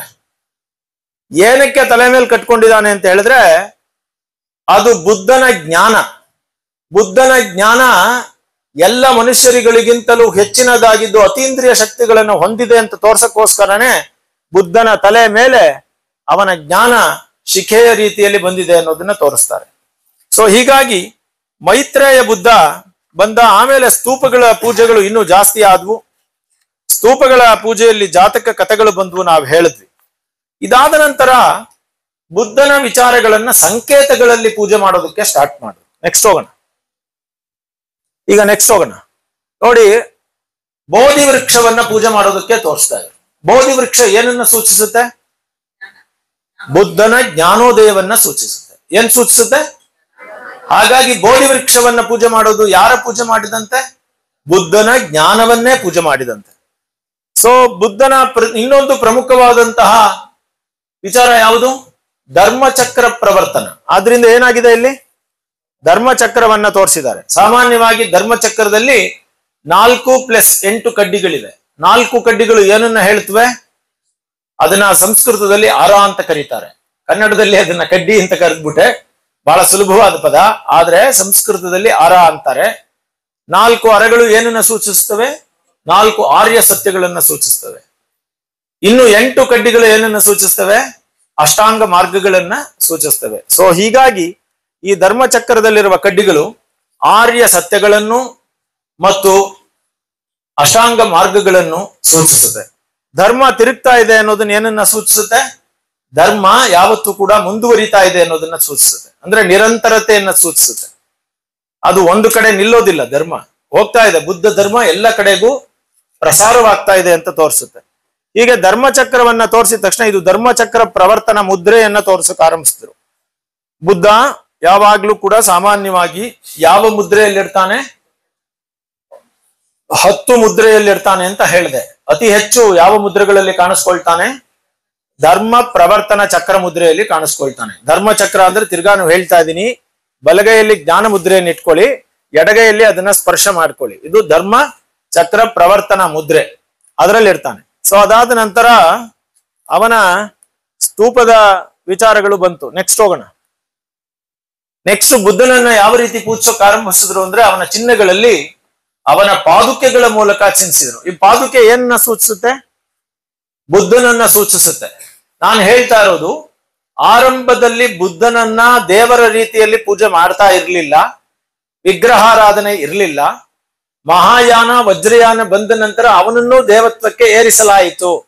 ಅಲ್ಲಿ ತನಕನೂ ಪೂಜೆ ಮಾಡ್ತಾ ಇದ್ದಿದ್ದು ಬುದ್ಧನ ಯಾವ ರೀತಿ ಅಂತ ಕೇಳಿದ್ರೆ, ಸ್ತೂಪಗಳಲ್ಲಿ ಅವನ ಪ್ರತಿಮಾರಹಿತವಾದಂತಹ ಆಕಾರಗಳಲ್ಲಿ ಅವನನ್ನ ಪೂಜೆ ಮಾಡ್ತಾ ಇದ್ರು. ಸೊ ನಮ್ಮ ಸನ್ನತಿಯಲ್ಲಿ ಒಂದು ಬುದ್ಧ ಪಾದ ಸಿಕ್ಕಿದೆ. ನಮ್ಮ ಮ್ಯೂಸಿಯಂ ಅಲ್ಲಿ ಇದೆ, ಮೈಸೂರು ಯೂನಿವರ್ಸಿಟಿ ಮ್ಯೂಸಿಯಂ ಅಲ್ಲಿ ಇವರ ಹತ್ರ ಫೋಟೋ ಇದೆ ಇವಾಗ. ಆ ಧರ್ಮಚಕ್ರ ಅಂದ್ರೆ ಪಾದದ ಮೂಲಕ ಬುದ್ಧನನ್ನ ಶರಣಾಗತಿಯನ್ನು ಹೊಂದೋದು. ಬುದ್ಧ ಪಾದಗಳ ಮೂಲಕ, ಇಲ್ಲಿ ನೋಡಿ ಬುದ್ಧನ ಪಾದ ಇದು. ಬುದ್ಧನ ಪಾದವನ್ನ 3 ಎಳೆ ತೋರಿಸಿದ್ದಾರೆ ಮತ್ತು ಧರ್ಮಚಕ್ರವನ್ನ ತೋರಿಸಿದ್ದಾರೆ. ಈ 3 ಎಳೆಗಳು ಏನನ್ನ ಸೂಚಿಸುತ್ತೆ ಅಂತಂದ್ರೆ ಧರ್ಮ, ಸಂಘ ಮತ್ತು ಬುದ್ಧನನ್ನ ಸೂಚಿಸ್ತವೆ. ಯಾಕೆಂದ್ರೆ ಬುದ್ಧ ಧರ್ಮದಲ್ಲಿ 3 ವಿಚಾರಗಳು ಅತ್ಯಂತ ಪ್ರಮುಖವಾದದ್ದು. ಅದನ್ನ ನಾವು ತ್ರಿರತ್ನ ಅಂತ ಕರಿತೀವಿ. ಏನ್ ಕರಿತೀವಿ? ಎಲ್ಲಾರು ಒಂದ್ಸಲ ಹೇಳ್ತೀರಾ? ನಿಮ್ಗೇನಾದ್ರೂ ಇದೆ? ನಾನು ಹೇಳ್ತೀನಿ, ಬೇರೆ ಒಂದು ಹೇಳ್ತೀನಿ, ನೀವ್ ಹೇಳ್ಬೇಕು. ಅವರೆಲ್ಲ ಹಿಂದೆ ಹೇಳ್ತಾ ಇದ್ದಿದ್ದು 3 ರತ್ನಗಳು ಯಾವುದು ಅಂತ ಕೇಳಿದ್ರೆ ಹೇಳಿ. ಬುದ್ಧಂ ಶರಣಂ ಗಚ್ಚಾಮಿ ಅಂದ್ರೆ ಬುದ್ಧನಿಗೆ ಶರಣವನ್ನು ಹೋಗುತ್ತೇನೆ. ಸಂಘಂ ಶರಣಂ ಗಚ್ಚಾಮಿ, ಇದೇನಿದು? ಸಂಘಕ್ಕೆ ನಾನು ಶರಣು ಹೋಗುತ್ತೇನೆ. ಧಮ್ಮಂ ಶರಣಂ ಗಚ್ಚಾಮಿ ಅಂದ್ರೆ ಧರ್ಮಕ್ಕೆ ಶರಣು ಹೋಗುತ್ತೇನೆ. ಸೊ ಹಾಗೆ ಬುದ್ಧ, ಧರ್ಮ ಮತ್ತು ಸಂಘ. ಹಾಗಾಗಿ ಬುದ್ಧ, ಧರ್ಮ ಮತ್ತು ಸಂಘ ಇದು ಮೊದಲಿಗೆ ಬುದ್ಧನಿಗೆ ಅತ್ಯಂತ ಹೆಚ್ಚು ಇದನ್ನ ಕೊಡ್ತಾ ಇದ್ರು. ಯಾರು? ಹೀನಯಾನದ ಪ್ರಕಾರ ಬುದ್ಧನೇ ಅತ್ಯಂತ ಶ್ರೇಷ್ಠನಾದವನು, ಬುದ್ಧನಿಗಿಂತ ದೊಡ್ಡದು ಯಾವುದೂ ಇಲ್ಲ. ಆದ್ರೆ ಮಹಾಯಾನಕ್ಕೆ ಬರುವಷ್ಟರೊಳಗೆ ಬುದ್ಧನಿಗಿಂತಲೂ ಸಂಘವೇ ಶ್ರೇಷ್ಠ ಅಂತ ಬಂದ್ರು. ಅಂದ್ರೆ ಸಂಘಕ್ಕೆ ಗೌರವ ಕೊಟ್ರೆ ನೀನು ಬುದ್ಧನಿಗೆ ಗೌರವ ಕೊಟ್ಟಷ್ಟೇ, ಧರ್ಮಕ್ಕೆ ಗೌರವ ಕೊಟ್ಟಷ್ಟೇ ವಿಚಾರ. ಒಂದು ವೇಳೆ ನೀನು ಸಂಘಕ್ಕೆ ಗೌರವ ಕೊಡದೆ ಬುದ್ಧನಿಗೆ ಗೌರವ ಕೊಟ್ರು ಅದು ಪ್ರಯೋಜನವಿಲ್ಲ ಅನ್ನುವಂತಹ ಹಂತಕ್ಕೆ ನೆಕ್ಸ್ಟ್ ಹಂತದಲ್ಲಿ ತಲುಪಿದ್ರು. ಅಂದ್ರೆ ಬುದ್ಧನಿಗಿಂತಲೂ ಅವನ ಸಂಘ ಪ್ರಧಾನವಾಯಿತು. ಹೀಗೆ ಪಾದುಕೆಯಿಂದ ಬಂದಂತಹ ಇದು ಧರ್ಮಚಕ್ರ, ಸಿಂಹಾಸನ, ಚಿಕ್ಕ ಕೊಡೆ, ತ್ರಿರತ್ನಗಳು ಇವೆಲ್ಲಕ್ಕೂ ಗೌರವವನ್ನ ಕೊಟ್ರು. ಇನ್ನೊಂದು ಪಿಕ್ಚರ್ ಅನ್ನ ತೋರಿಸ್ತೀನಿ. ಇದು ನೋಡಿ ಸಿಂಹಾಸನ. ಇಲ್ಲಿ ಖಾಲಿಯಾದಂತಹ ಸಿಂಹಾಸನವನ್ನ ತೋರಿಸ್ತಾ ಇದ್ದಾರೆ, ಬೋಧಿ ವೃಕ್ಷವನ್ನು ಮಾತ್ರ ಇಟ್ಟಿದ್ದಾರೆ. ಏನ್ ಅರ್ಥ ಅದಕ್ಕೆ? ಬುದ್ಧ ನಮ್ಮ ಜೊತೆಯಲ್ಲಿ ಇಲ್ಲ, ಆದರೆ ನಾವು ಬುದ್ಧನಿಗೆ ಭಕ್ತಿಯಿಂದ ನಡೆದುಕೊಳ್ಳುತ್ತೇವೆ ಅಂತ ಅರ್ಥ. ಯಾಕೆಂದ್ರೆ ಬೋಧಿ ವೃಕ್ಷ ಬುದ್ಧನ ಜ್ಞಾನದ ಸಂಕೇತ, ಸಿಂಹಾಸನ ಅವನು ಕುಳಿತಿದ್ದ ಆಸನದ ಸಂಕೇತ. ಆದ್ರೆ ಅಲ್ಲಿ ಬುದ್ಧ ಇಲ್ಲ, ಅವನು ಖಾಲಿ ಸಿಂಹಾಸನವನ್ನ ಪೂಜೆಯನ್ನು ಮಾಡ್ತಾರೆ. ಆದ್ರೆ ಇಲ್ಲಿ ಸರ್ಪಗಳು ಎಲ್ಲವೂ ಇದೆ. ಇದರಲ್ಲಿ ನಾಗರಾಜನ ಕಥೆಯನ್ನ ಕೂಡ ಹೇಳಲಾಗಿದೆ. ಇದು ಕೂಡ ಜಾತಕಗಳ ಕಥೆಯಲ್ಲಿ ಬರ್ತದೆ. ಯಾಕೆಂದ್ರೆ ಬುದ್ಧ ಖಾಲಿ ಸಿಂಹಾಸನಕ್ಕೆ ನಾಗರಾಜ ನಮಸ್ಕಾರ ಮಾಡ್ತಾ ಇರುವಂತಹದ್ದಿದೆ ಇಲ್ಲಿ. ಯಾಕಂದ್ರೆ ನಾಗರಾಜನಿಗೆ ಬುದ್ಧ ಮೋಕ್ಷವನ್ನ ಹುಡುಕಲು ಮುಂದಾದಾಗ ಅವನಿಗೆ ಮೋಕ್ಷವನ್ನು ಕೊಟ್ಟ ಅನ್ನುವಂತಹದ್ದು ಜಾತಕ ಕಥೆಗಳಲ್ಲಿ ಬರ್ತದೆ. ಸೊ ಹೀಗೆ ಬುದ್ಧ ಧರ್ಮದಲ್ಲಿ ಸಂಕೇತಗಳಿಗೆ ಪೂಜೆ ಮಾಡ್ತಾ ಇದ್ದಂತಹ ಸಂದರ್ಭದಲ್ಲಿ ಈ ಬುದ್ಧ ಮತ್ತು ಮೈತ್ರೇಯ ಬುದ್ಧರ ಮಧ್ಯದಲ್ಲಿ ಬೋಧಿಸತ್ವರನ್ನ ಪೂಜೆ ಮಾಡೋದಕ್ಕೆ ಆರಂಭಿಸಿದ್ರು. ಈ ಬೋಧಿಸತ್ವರು ಅಂತ ಕೇಳಿದ್ರೆ ಯಾರು ಅಂತ ಹೇಳಿದ್ರೆ ಬುದ್ಧ ಧರ್ಮದಲ್ಲಿ ಬುದ್ಧನಾಗಲು ಹೊರಟಿರುವಂತಹ ಒಬ್ಬ ದೇವತೆಗಳು, ವ್ಯಕ್ತಿಗಳು. ಇದರಲ್ಲಿ ಒಂದು ವಿಶೇಷ ಏನು ಅಂದ್ರೆ ಬೋಧಿ ಅಂದ್ರೆ ಜ್ಞಾನ, ಸತ್ವ ಅಂದ್ರೆ ಸಾರ. ಜ್ಞಾನವನ್ನೇ ಸಾರವಾಗಿ ಉಳ್ಳಂತಹ ಈ ಜನ ಏನ್ ಮಾಡ್ತಾರೆ ಅಂದ್ರೆ ಮೋಕ್ಷವನ್ನು ನಿರಾಕರಣೆ ಮಾಡಿ ದುಃಖ ಸಾಗರದಲ್ಲಿ ನೊಂದ ಜನಗಳಿಗೆ ಅವರಿಗೆ ನಿವಾರಣೆಯ ಮಾರ್ಗವನ್ನ ತಿಳಿಸೋದಕ್ಕೆ ಬರ್ತಾರೆ. ಹಾಗಾಗಿ ಬೋಧಿಸತ್ವರು ಎಂತಹವರು ಅಂತಂದ್ರೆ ಪ್ರತಿಯೊಬ್ಬರಿಗೂ ಮೋಕ್ಷ ಬೇಕು, ಆದ್ರೆ ಮೋಕ್ಷವನ್ನು ತ್ಯಾಗ ಮಾಡಿ ಜನರ ಕಷ್ಟವನ್ನು ಹೋಗ್ಲಾಡಿಸೋರೆ ಬುದ್ಧಿಸತ್ವರು. ಇಂತಹ ಬೋಧಿಸತ್ವರಲ್ಲಿ ಪ್ರಮುಖವಾದವನು ಬುದ್ಧನ ನಂತರ ಮೈತ್ರೇಯ ಬುದ್ಧ ಬರೋ ತನಕ ಇರೋನು ಯಾರಪ್ಪ ಅಂದ್ರೆ ಅವಲೋಕಿತೇಶ್ವರ. ಆ ಅವಲೋಕಿತೇಶ್ವರನನ್ನ ಪದ್ಮಪಾಣಿ ಅಂತ ಕರೆದಿದ್ದಾರೆ. ಅವನು ಸಾಮಾನ್ಯವಾಗಿ ಪದ್ಮಪಾಣಿ ಆಗಿರ್ತಾನೆ. ಹಿಂದಗಡೆ ಹೋಗಿ ಇವನೇ ಪದ್ಮಪಾಣಿ ಅವಲೋಕಿತೇಶ್ವರ. ಹಿಂದಕ್ ಬಾ. ಬೋಧಿಸತ್ವ ಅವಲೋಕಿತೇಶ್ವರ. ಅದೇ ತರ ಮಂಜುಶ್ರೀ ಇವರು ಕೂಡ ಬೋಧಿಸತ್ವ. ಇವರು ಜ್ಞಾನ ಮತ್ತು ಬುದ್ಧಿವಂತಿಕೆಗೆ ದೇವತೆ. ಯಾರು? ಮಂಜುಶ್ರೀ. ಅವಲೋಕಿತೇಶ್ವರ ರಕ್ಷಣೆಗೆ ಅಧಿದೇವತೆ. ಅಂದ್ರೆ ಭಕ್ತರನ್ನ ರಕ್ಷಣೆ ಮಾಡುವಂತ ಅವನು ಅವಲೋಕಿತೇಶ್ವರ. ಜ್ಞಾನವನ್ನ ಕೊಡೋದು ಮಂಜುಶ್ರೀ. ಇವರಿಬ್ರು ಬೋಧಿಸತ್ವರು. ಇದು ಬೌದ್ಧ ಧರ್ಮದ ಪರಿಕಲ್ಪನೆ. ನೆಕ್ಸ್ಟ್ ಹೋಗೋಣ. ಹೀಗೆ ಹಿಂದ್ಗಡೆ ಬನ್ನಿ. ಇದು ಅವಲೋಕಿತೇಶ್ವರ, ಇದು ಪದ್ಮಪಾಣಿ, ಇದು ಅವಲೋಕಿತೇಶ್ವರ, ಇದು ಮಂಜುಶ್ರೀ. ಮಂಜುಶ್ರೀ ಕೈಯಲ್ಲಿ ಖಡ್ಗ ಮತ್ತು ಪುಸ್ತಕ ಇರ್ತದೆ.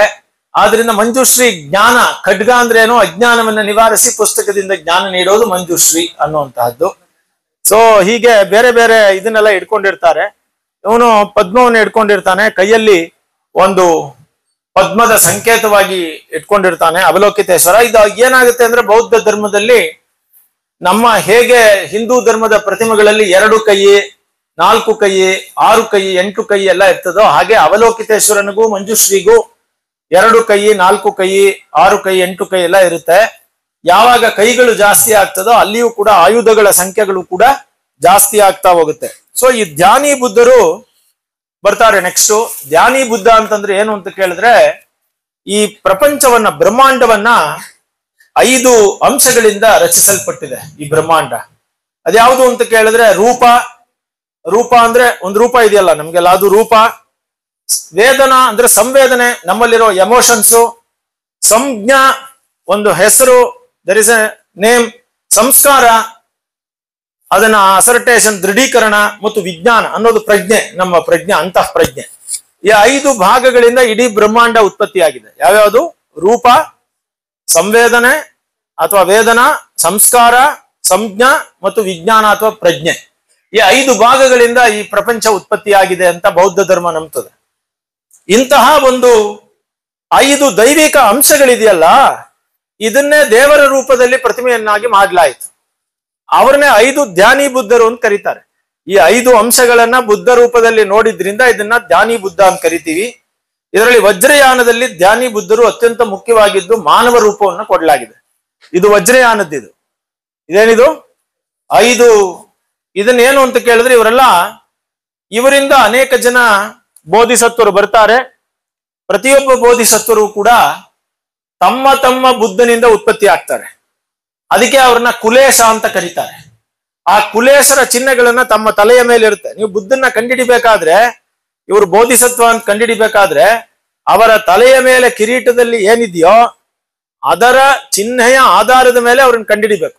ಅದನ್ನ ಕುಲೇಶ ಮುದ್ರೆ ಅಂತ ಕರೀತಾರೆ. ಈಗ ನಾವು ಧ್ಯಾನಿ ಮುದ್ರರನ್ನ ನೋಡ್ತೀವಿ.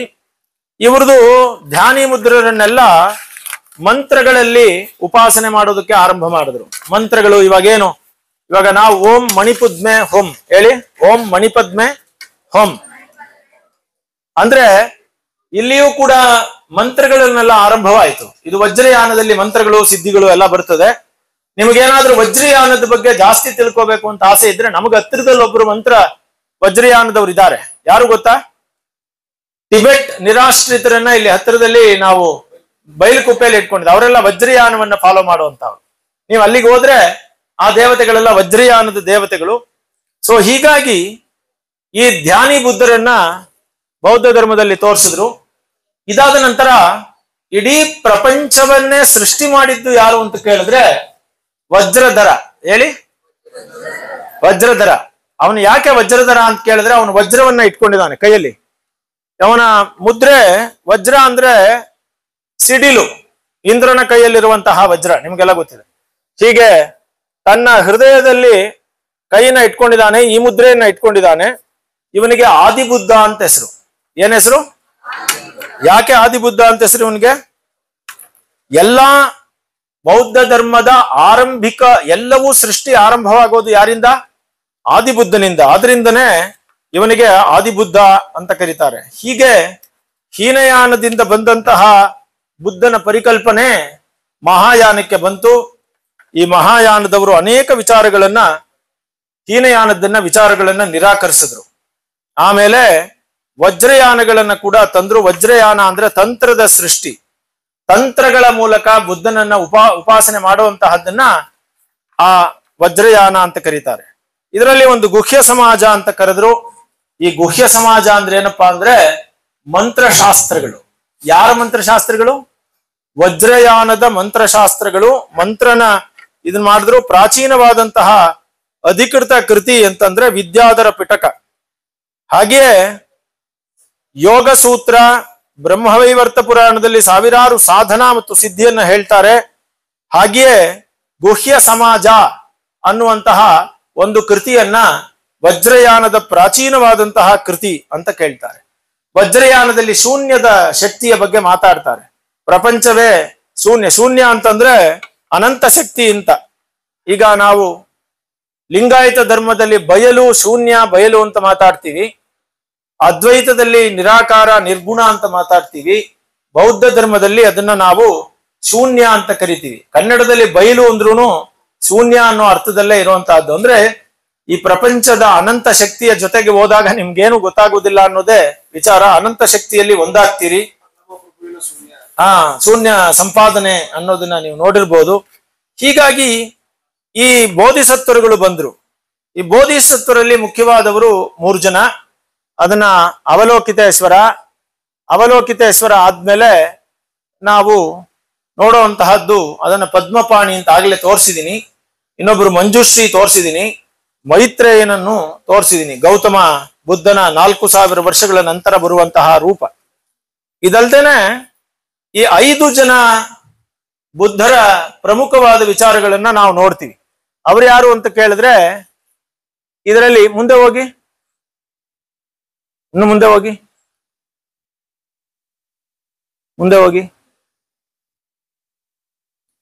ತಾಂತ್ರಿಕ್ ಕಾನ್ಸೆಪ್ಟ್ ಲಿಟರೇಚರ್ಸ್ ಬಂದಾದ್ಮೇಲೆ ಬೋಧಿಸತ್ವರು ಬಂದ್ರು. ಇವಾಗ ತಾನೇ ಹೇಳಿದೆ.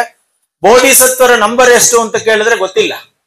ವಜ್ರಯಾನದ ಪ್ರಕಾರ ಬೌದ್ಧ ಧರ್ಮದಲ್ಲಿರುವ ದೇವತೆಗಳ ಸಂಖ್ಯೆ ಎಷ್ಟು ಅಂತ ವಜ್ರಯಾನಿಗಳನ್ನು ಹೋಗಿ ಕೇಳಿದ್ರಾಗ ವಜ್ರಯಾನಿಗಳು ಹೇಳಿದ ಮಾತು, ಗಂಗೆಯ ತಟದಲ್ಲಿ ಎಷ್ಟು ಮರಳಿನ ಕಣಗಳಿದೆಯೋ ಅಷ್ಟು ಅನಂತವಾದ ದೇವತೆಗಳು ನಮ್ಮಲ್ಲಿದ್ದಾರೆ ಅಂತ. ಅಂದ್ರೆ ನಮ್ಮ ಬೌದ್ಧ ಧರ್ಮದಲ್ಲಿ ಎಷ್ಟು ದೇವತೆಗಳು? ಗಂಗೆಯ ತಟದಲ್ಲಿ ಎಷ್ಟೋ ಅನಂತ ಮರಳಿನ ಕಣಗಳಿವೆಯೋ ಅದಕ್ಕಿಂತ ಜಾಸ್ತಿ ದೇವತೆಗಳು ನಮ್ಮಲ್ಲಿದ್ದಾರೆ ಅಂತ ಅವ್ರು ಹೇಳಿದ್ರು. ಸೊ ಇದು ಬೋಧಿಸತ್ವರು ಅನೇಕ. ಆ ಬೋಧಿಸತ್ವರಲ್ಲಿ ಅತ್ಯಂತ ಪ್ರಮುಖರಾದವ್ರನ್ನ ನಾವ್ ಹೇಳಿದೀವಿ. ನೆಕ್ಸ್ಟ್ ಹೋಗಿ. ಸೊ ಅವಲೋಕಿತೇಶ್ವರ. ಈ ಅವಲೋಕಿತೇಶ್ವರಲ್ಲಿ ಮುಖ್ಯವಾಗಿ ಪದ್ಮಪಾಣಿ ಅಂತ ಮುಖ್ಯ. ಯಾಕೆಂದ್ರೆ ಪದ್ಮವನ್ನ ಕೈಲಿ ಇಟ್ಕೊಂಡಿರ್ತಾನೆ. ಸಾಮಾನ್ಯವಾಗಿ ವರದ ಮುದ್ರೆಯಿಂದ ಕೂಡಿರ್ತಾನೆ. ಇದು ಪದ್ಮಪಾಣಿ. ನೋಡಿ, ಪದ್ಮ ಕಾಣಿಸ್ತಾ ಇದೆಯಾ? ನೆಕ್ಸ್ಟ್ ಹೋಗಿ. ಮಂಜುಶ್ರೀ ಸಾಮಾನ್ಯವಾಗಿ ಪುಸ್ತಕವನ್ನ ಇಟ್ಕೊಂಡಿರ್ತಾರೆ. ಅವರು ಕೂಡ ಅಭಯ ಮುದ್ರೆಯಲ್ಲಿ ಇರ್ತಾರೆ. ಬಟ್ ಇವರು ಜ್ಞಾನದ ಸಂಕೇತ. ನೆಕ್ಸ್ಟ್. ಸೊ ಮೈತ್ರೇಯ, ನಾನು ಈಗಾಗ್ಲೇ ಹೇಳಿದೆ, ಬೋಧಿಸತ್ವ ಮುಂದೆ 4000 ವರ್ಷ ಆದ್ಮೇಲೆ ಮುಂದಿನ ಬುದ್ಧ ಆಗೋನ್ ಯಾರು? ಮೈತ್ರೇಯ. ಸೊ ಮೈತ್ರೇಯನನ್ನ ಹೀಗೆ ತೋರಿಸಲಾಗಿದೆ. ಬೋಧಿಸತ್ವ ಇವನೊಬ್ಬನನ್ನೇ ಹೀನಯಾನಿಗಳು ಮಹಾಯಾನಿಗಳು ಇಬ್ರು ವರ್ಷಿಪ್ ಮಾಡುವಂತಹ ಏಕೈಕ ಅವಲೋಕಿತೇಶ್ವರ ಏನು ಬೋಧಿಸತ್ವ ಅಂದ್ರೆ ಅದು ಮೈತ್ರೇಯ. ಸೊ ಅವನ ಕಲರು ಯೆಲ್ಲೋ ಕಲರು, ಅದಕ್ಕೆ ಯೆಲ್ಲೋ ಕಲರ್ ಬರ್ದಿದ್ದಾರೆ. ಆಯ್ತಲ್ಲ. ಅವನು ಅತ್ಯಂತ ಹೆಚ್ಚು ಆಭರಣಗಳನ್ನು ಧರಿಸಿರ್ತಾನೆ. ಆಯ್ತಲ್ಲ. ವ್ಯಾಖ್ಯಾನ ಮುದ್ರೆಯನ್ನ ಒಳಗೊಂಡಿರ್ತಾನೆ. ಸೊ ಇದು ಮೈತ್ರೇಯ ಬುದ್ಧನ ಮೂಲ ಐಕನಾಗ್ರಫಿ. ಸೊ ಇದನ್ನ ಸಾಧನ ಮಾಲಾ ಅಂತ ಒಂದು ಗ್ರಂಥ. ಆ ಸಾಧನ ಮಾಲಾದಲ್ಲಿ ಈ ಬೌದ್ಧ ಪ್ರತಿಮೆಗಳ ಎಲ್ಲಾ ಐಕನಾಗ್ರಫಿನ ಹೇಳಲಾಗಿದೆ ಸಾಧನ ಮಾಲಾ ಪಠ್ಯದಲ್ಲಿ. ನೆಕ್ಸ್ಟ್ ಹೋಗೋಣ.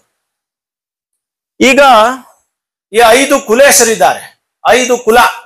ಬೌದ್ಧರಲ್ಲಿ 5 ಕುಲರಿದ್ದಾರೆ. ಅವರಲ್ಲಿ ಮೊದಲನೇವನು ವೈರೋಚನ. ಇಲ್ಲಿ ನೋಡಿ, ಇಲ್ಲಿ ವೈರೋಚನ. ಇವನು ಬೋಧ್ಯಾಂಗಿ ಬೋಧನ ಮುದ್ರೆಯಲ್ಲಿ ಇದ್ದಾನೆ. ಇವನು ಬಿಳಿ ಬಣ್ಣ.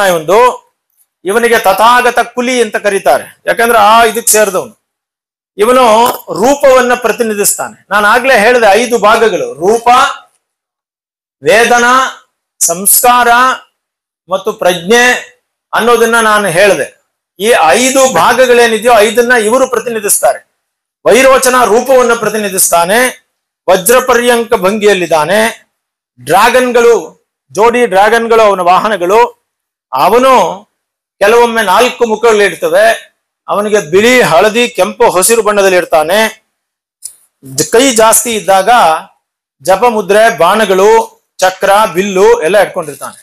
ಇವನ ಶಕ್ತಿ ಆಧ್ಯಾತ್ಮಿಕ ಪತ್ನಿ ಅಂತ ಬೇಕಾದ್ರೂ ಕರಿಬಹುದು. ಶಕ್ತಿನ ಲೋಚನ ಅಂತ ಹೆಸರು.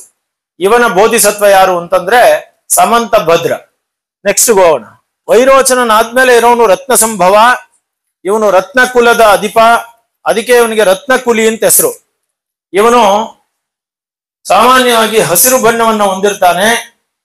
ಅವನು ವರದಾನ ಮುದ್ರೆಯನ್ನು ಹೊಂದಿರ್ತಾನೆ. ಹಳದಿ ಬಣ್ಣವನ್ನು ಹೊಂದಿರ್ತಾನೆ. ರತ್ನ ಸಂಭವ ಹಳದಿ ಬಣ್ಣ.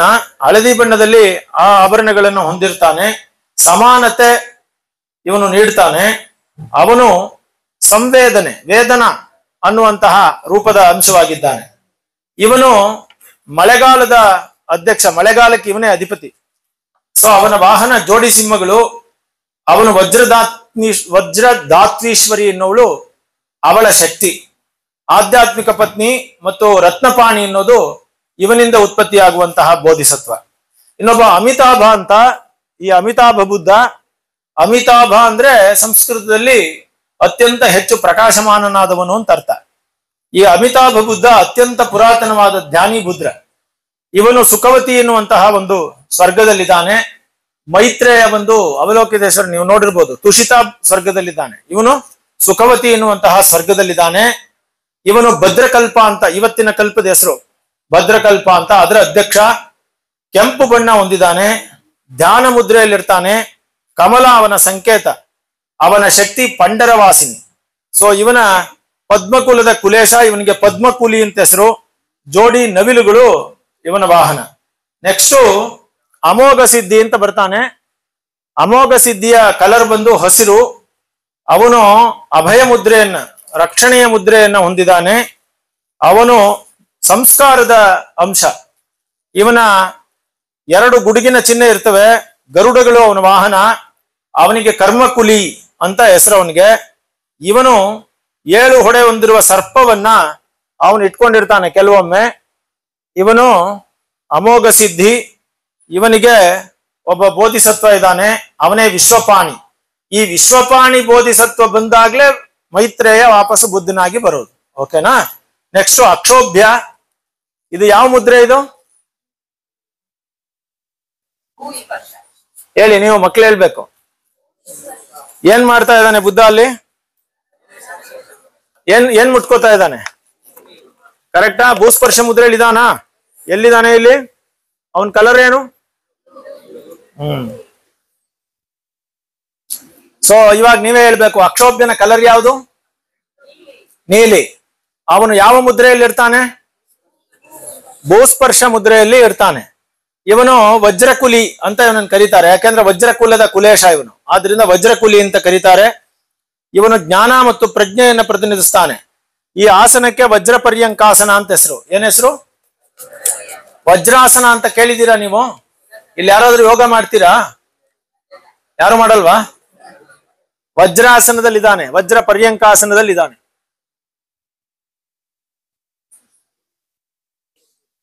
ಸೊ ಬುದ್ಧ ಧ್ಯಾನದಲ್ಲಿದ್ದಾನೆ, ಬ್ರಹ್ಮಾಂಡದ ಮುಖ್ಯಸ್ಥ. ಇದನ್ನ ವಜ್ರ ಕುಲೇಶ ಅಂತ ಕರೀತಾರೆ. ಇವನು ಅಕ್ಷೋಭ್ಯ. ಹೀಗೆ ಇದಾದ ನಂತರ ಮುಖ್ಯವಾದಂತಹ ಇನ್ನೊಬ್ಬ ಯಾರು ಅಂದ್ರೆ ನೆಕ್ಸ್ಟ್ ವಜ್ರಧರ ಅಥವಾ ಆದಿಬುದ್ಧ. ನಾನೀಗಾಗ್ಲೇ ಹೇಳ್ದೆ, ಸಮಸ್ತ ಸೃಷ್ಟಿಗೂ ಕಾರಣನಾದವನು ಯಾರು? ವಜ್ರಧರ ಬುದ್ಧ. ವಜ್ರಧರ ಬುದ್ಧ ಯಾವ ಮುದ್ರೆಯಲ್ಲಿ ಇದ್ದಾನೆ? ಎಲ್ಲಾರು ಕೈ ಕ್ರಾಸ್ ಮಾಡ್ಕೊಳ್ಳಿ ಒಂದ್ ನಿಮಿಷ. ಹಿಂಗೆ ಎದೆ ಹತ್ರ ಈ ಮುದ್ರೆಯಲ್ಲಿದ್ದಾನೆ, ವಜ್ರ ಮುದ್ರೆಯಲ್ಲಿದ್ದಾನೆ. 2 ವಜ್ರಗಳು, 2 ವಜ್ರ ಮುದ್ರೆಯಲ್ಲಿದ್ದಾನೆ. ಆಯ್ತಲ್ಲ? ಇವನು ವಜ್ರಧರ ಅಂತ ಕರೀತಾರೆ. ಮಂಡಲದಲ್ಲಿ ಚಿತ್ರಿಸಲಾಗಿದೆ. ಅವನ ಬಣ್ಣ ಬಂದು ಕೆಂಪು ಮತ್ತು ಬಿಳಿ. ಹೀಗೆ ಈ ರೀತಿ ಬಂದಂತಹ ಅನೇಕರ ಜೊತೆಯಲ್ಲಿ ಪದ್ಮಪಾಣಿ, ವಜ್ರಪಾಣಿ, ಸಮಂತ ಭದ್ರ, ವಿಶ್ವಪಾಣಿ, ಮಂಜುಶ್ರೀ ಎನ್ನುವಂತಹ ಅನೇಕ ಬೌದ್ಧ ಬೋಧಿಸತ್ವರು ಉತ್ಪತ್ತಿಯಾಗ್ತಾರೆ. ಬೌದ್ಧ ಧರ್ಮದಲ್ಲಿ ಕೇವಲ ಪುರುಷ ಬುದ್ಧರು ಮಾತ್ರವಲ್ಲ, ಸ್ತ್ರೀಯರ ಪ್ರತಿಮೆಗಳ ಕೂಡ ಪೂಜೆ ಆಗ್ತವೆ. ಇದನ್ನ ನಾವು ಮುಂದಕ್ಕೆ ನೋಡ್ತೀವಿ. ಮುಂದೆ ಹೋಗಿ. ಸೊ ಇದರಲ್ಲಿ ಪದ್ಮಪಾಣಿ, ವಜ್ರಪಾಣಿ ನೋಡಿದ್ರಿ ನೀವು, ಇದೆಲ್ಲ ಬೋಧಿಸತ್ತರು. ನೆಕ್ಸ್ಟ್ ವಿಶ್ವಪಾಣಿ, ಮಂಜುಶ್ರೀ. ಮಂಜುಶ್ರೀ ಹುಡುಗಿನ ಹುಡುಗಾಣ?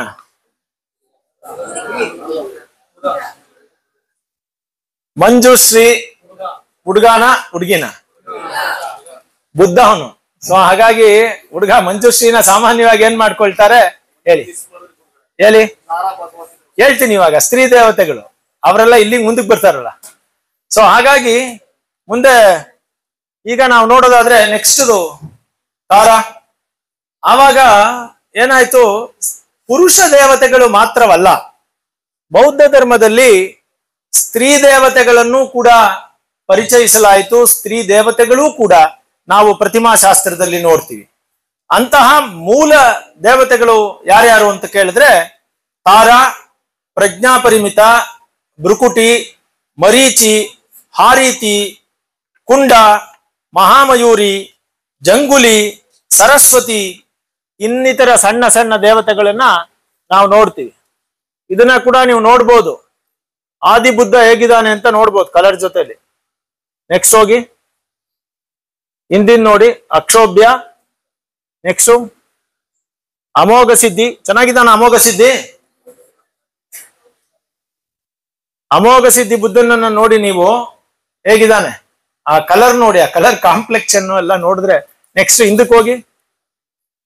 ಅಮಿತಾಭ ಬುದ್ಧ ನೋಡಿ, ರತ್ನ ಸಂಭವ. ಸೊ ಇದೆಲ್ಲ ಪ್ರತಿಯೊಂದನ್ನು ನಾನು ಮಾಡದೆ ಅದನ್ನ ನೀವು ನೋಡ್ಬೋದು. ಮುಂದಕ್ಕೆ ಯಾವಾಗ್ಲಾದ್ರೂ ನೀವು ಓದೋಕೆ ಆಸಕ್ತಿ ಇದ್ದಾಗ ಪೂರ್ಣವಾಗಿ ನೀವು ಓದ್ಬೋದು. ಸೊ ನಾವು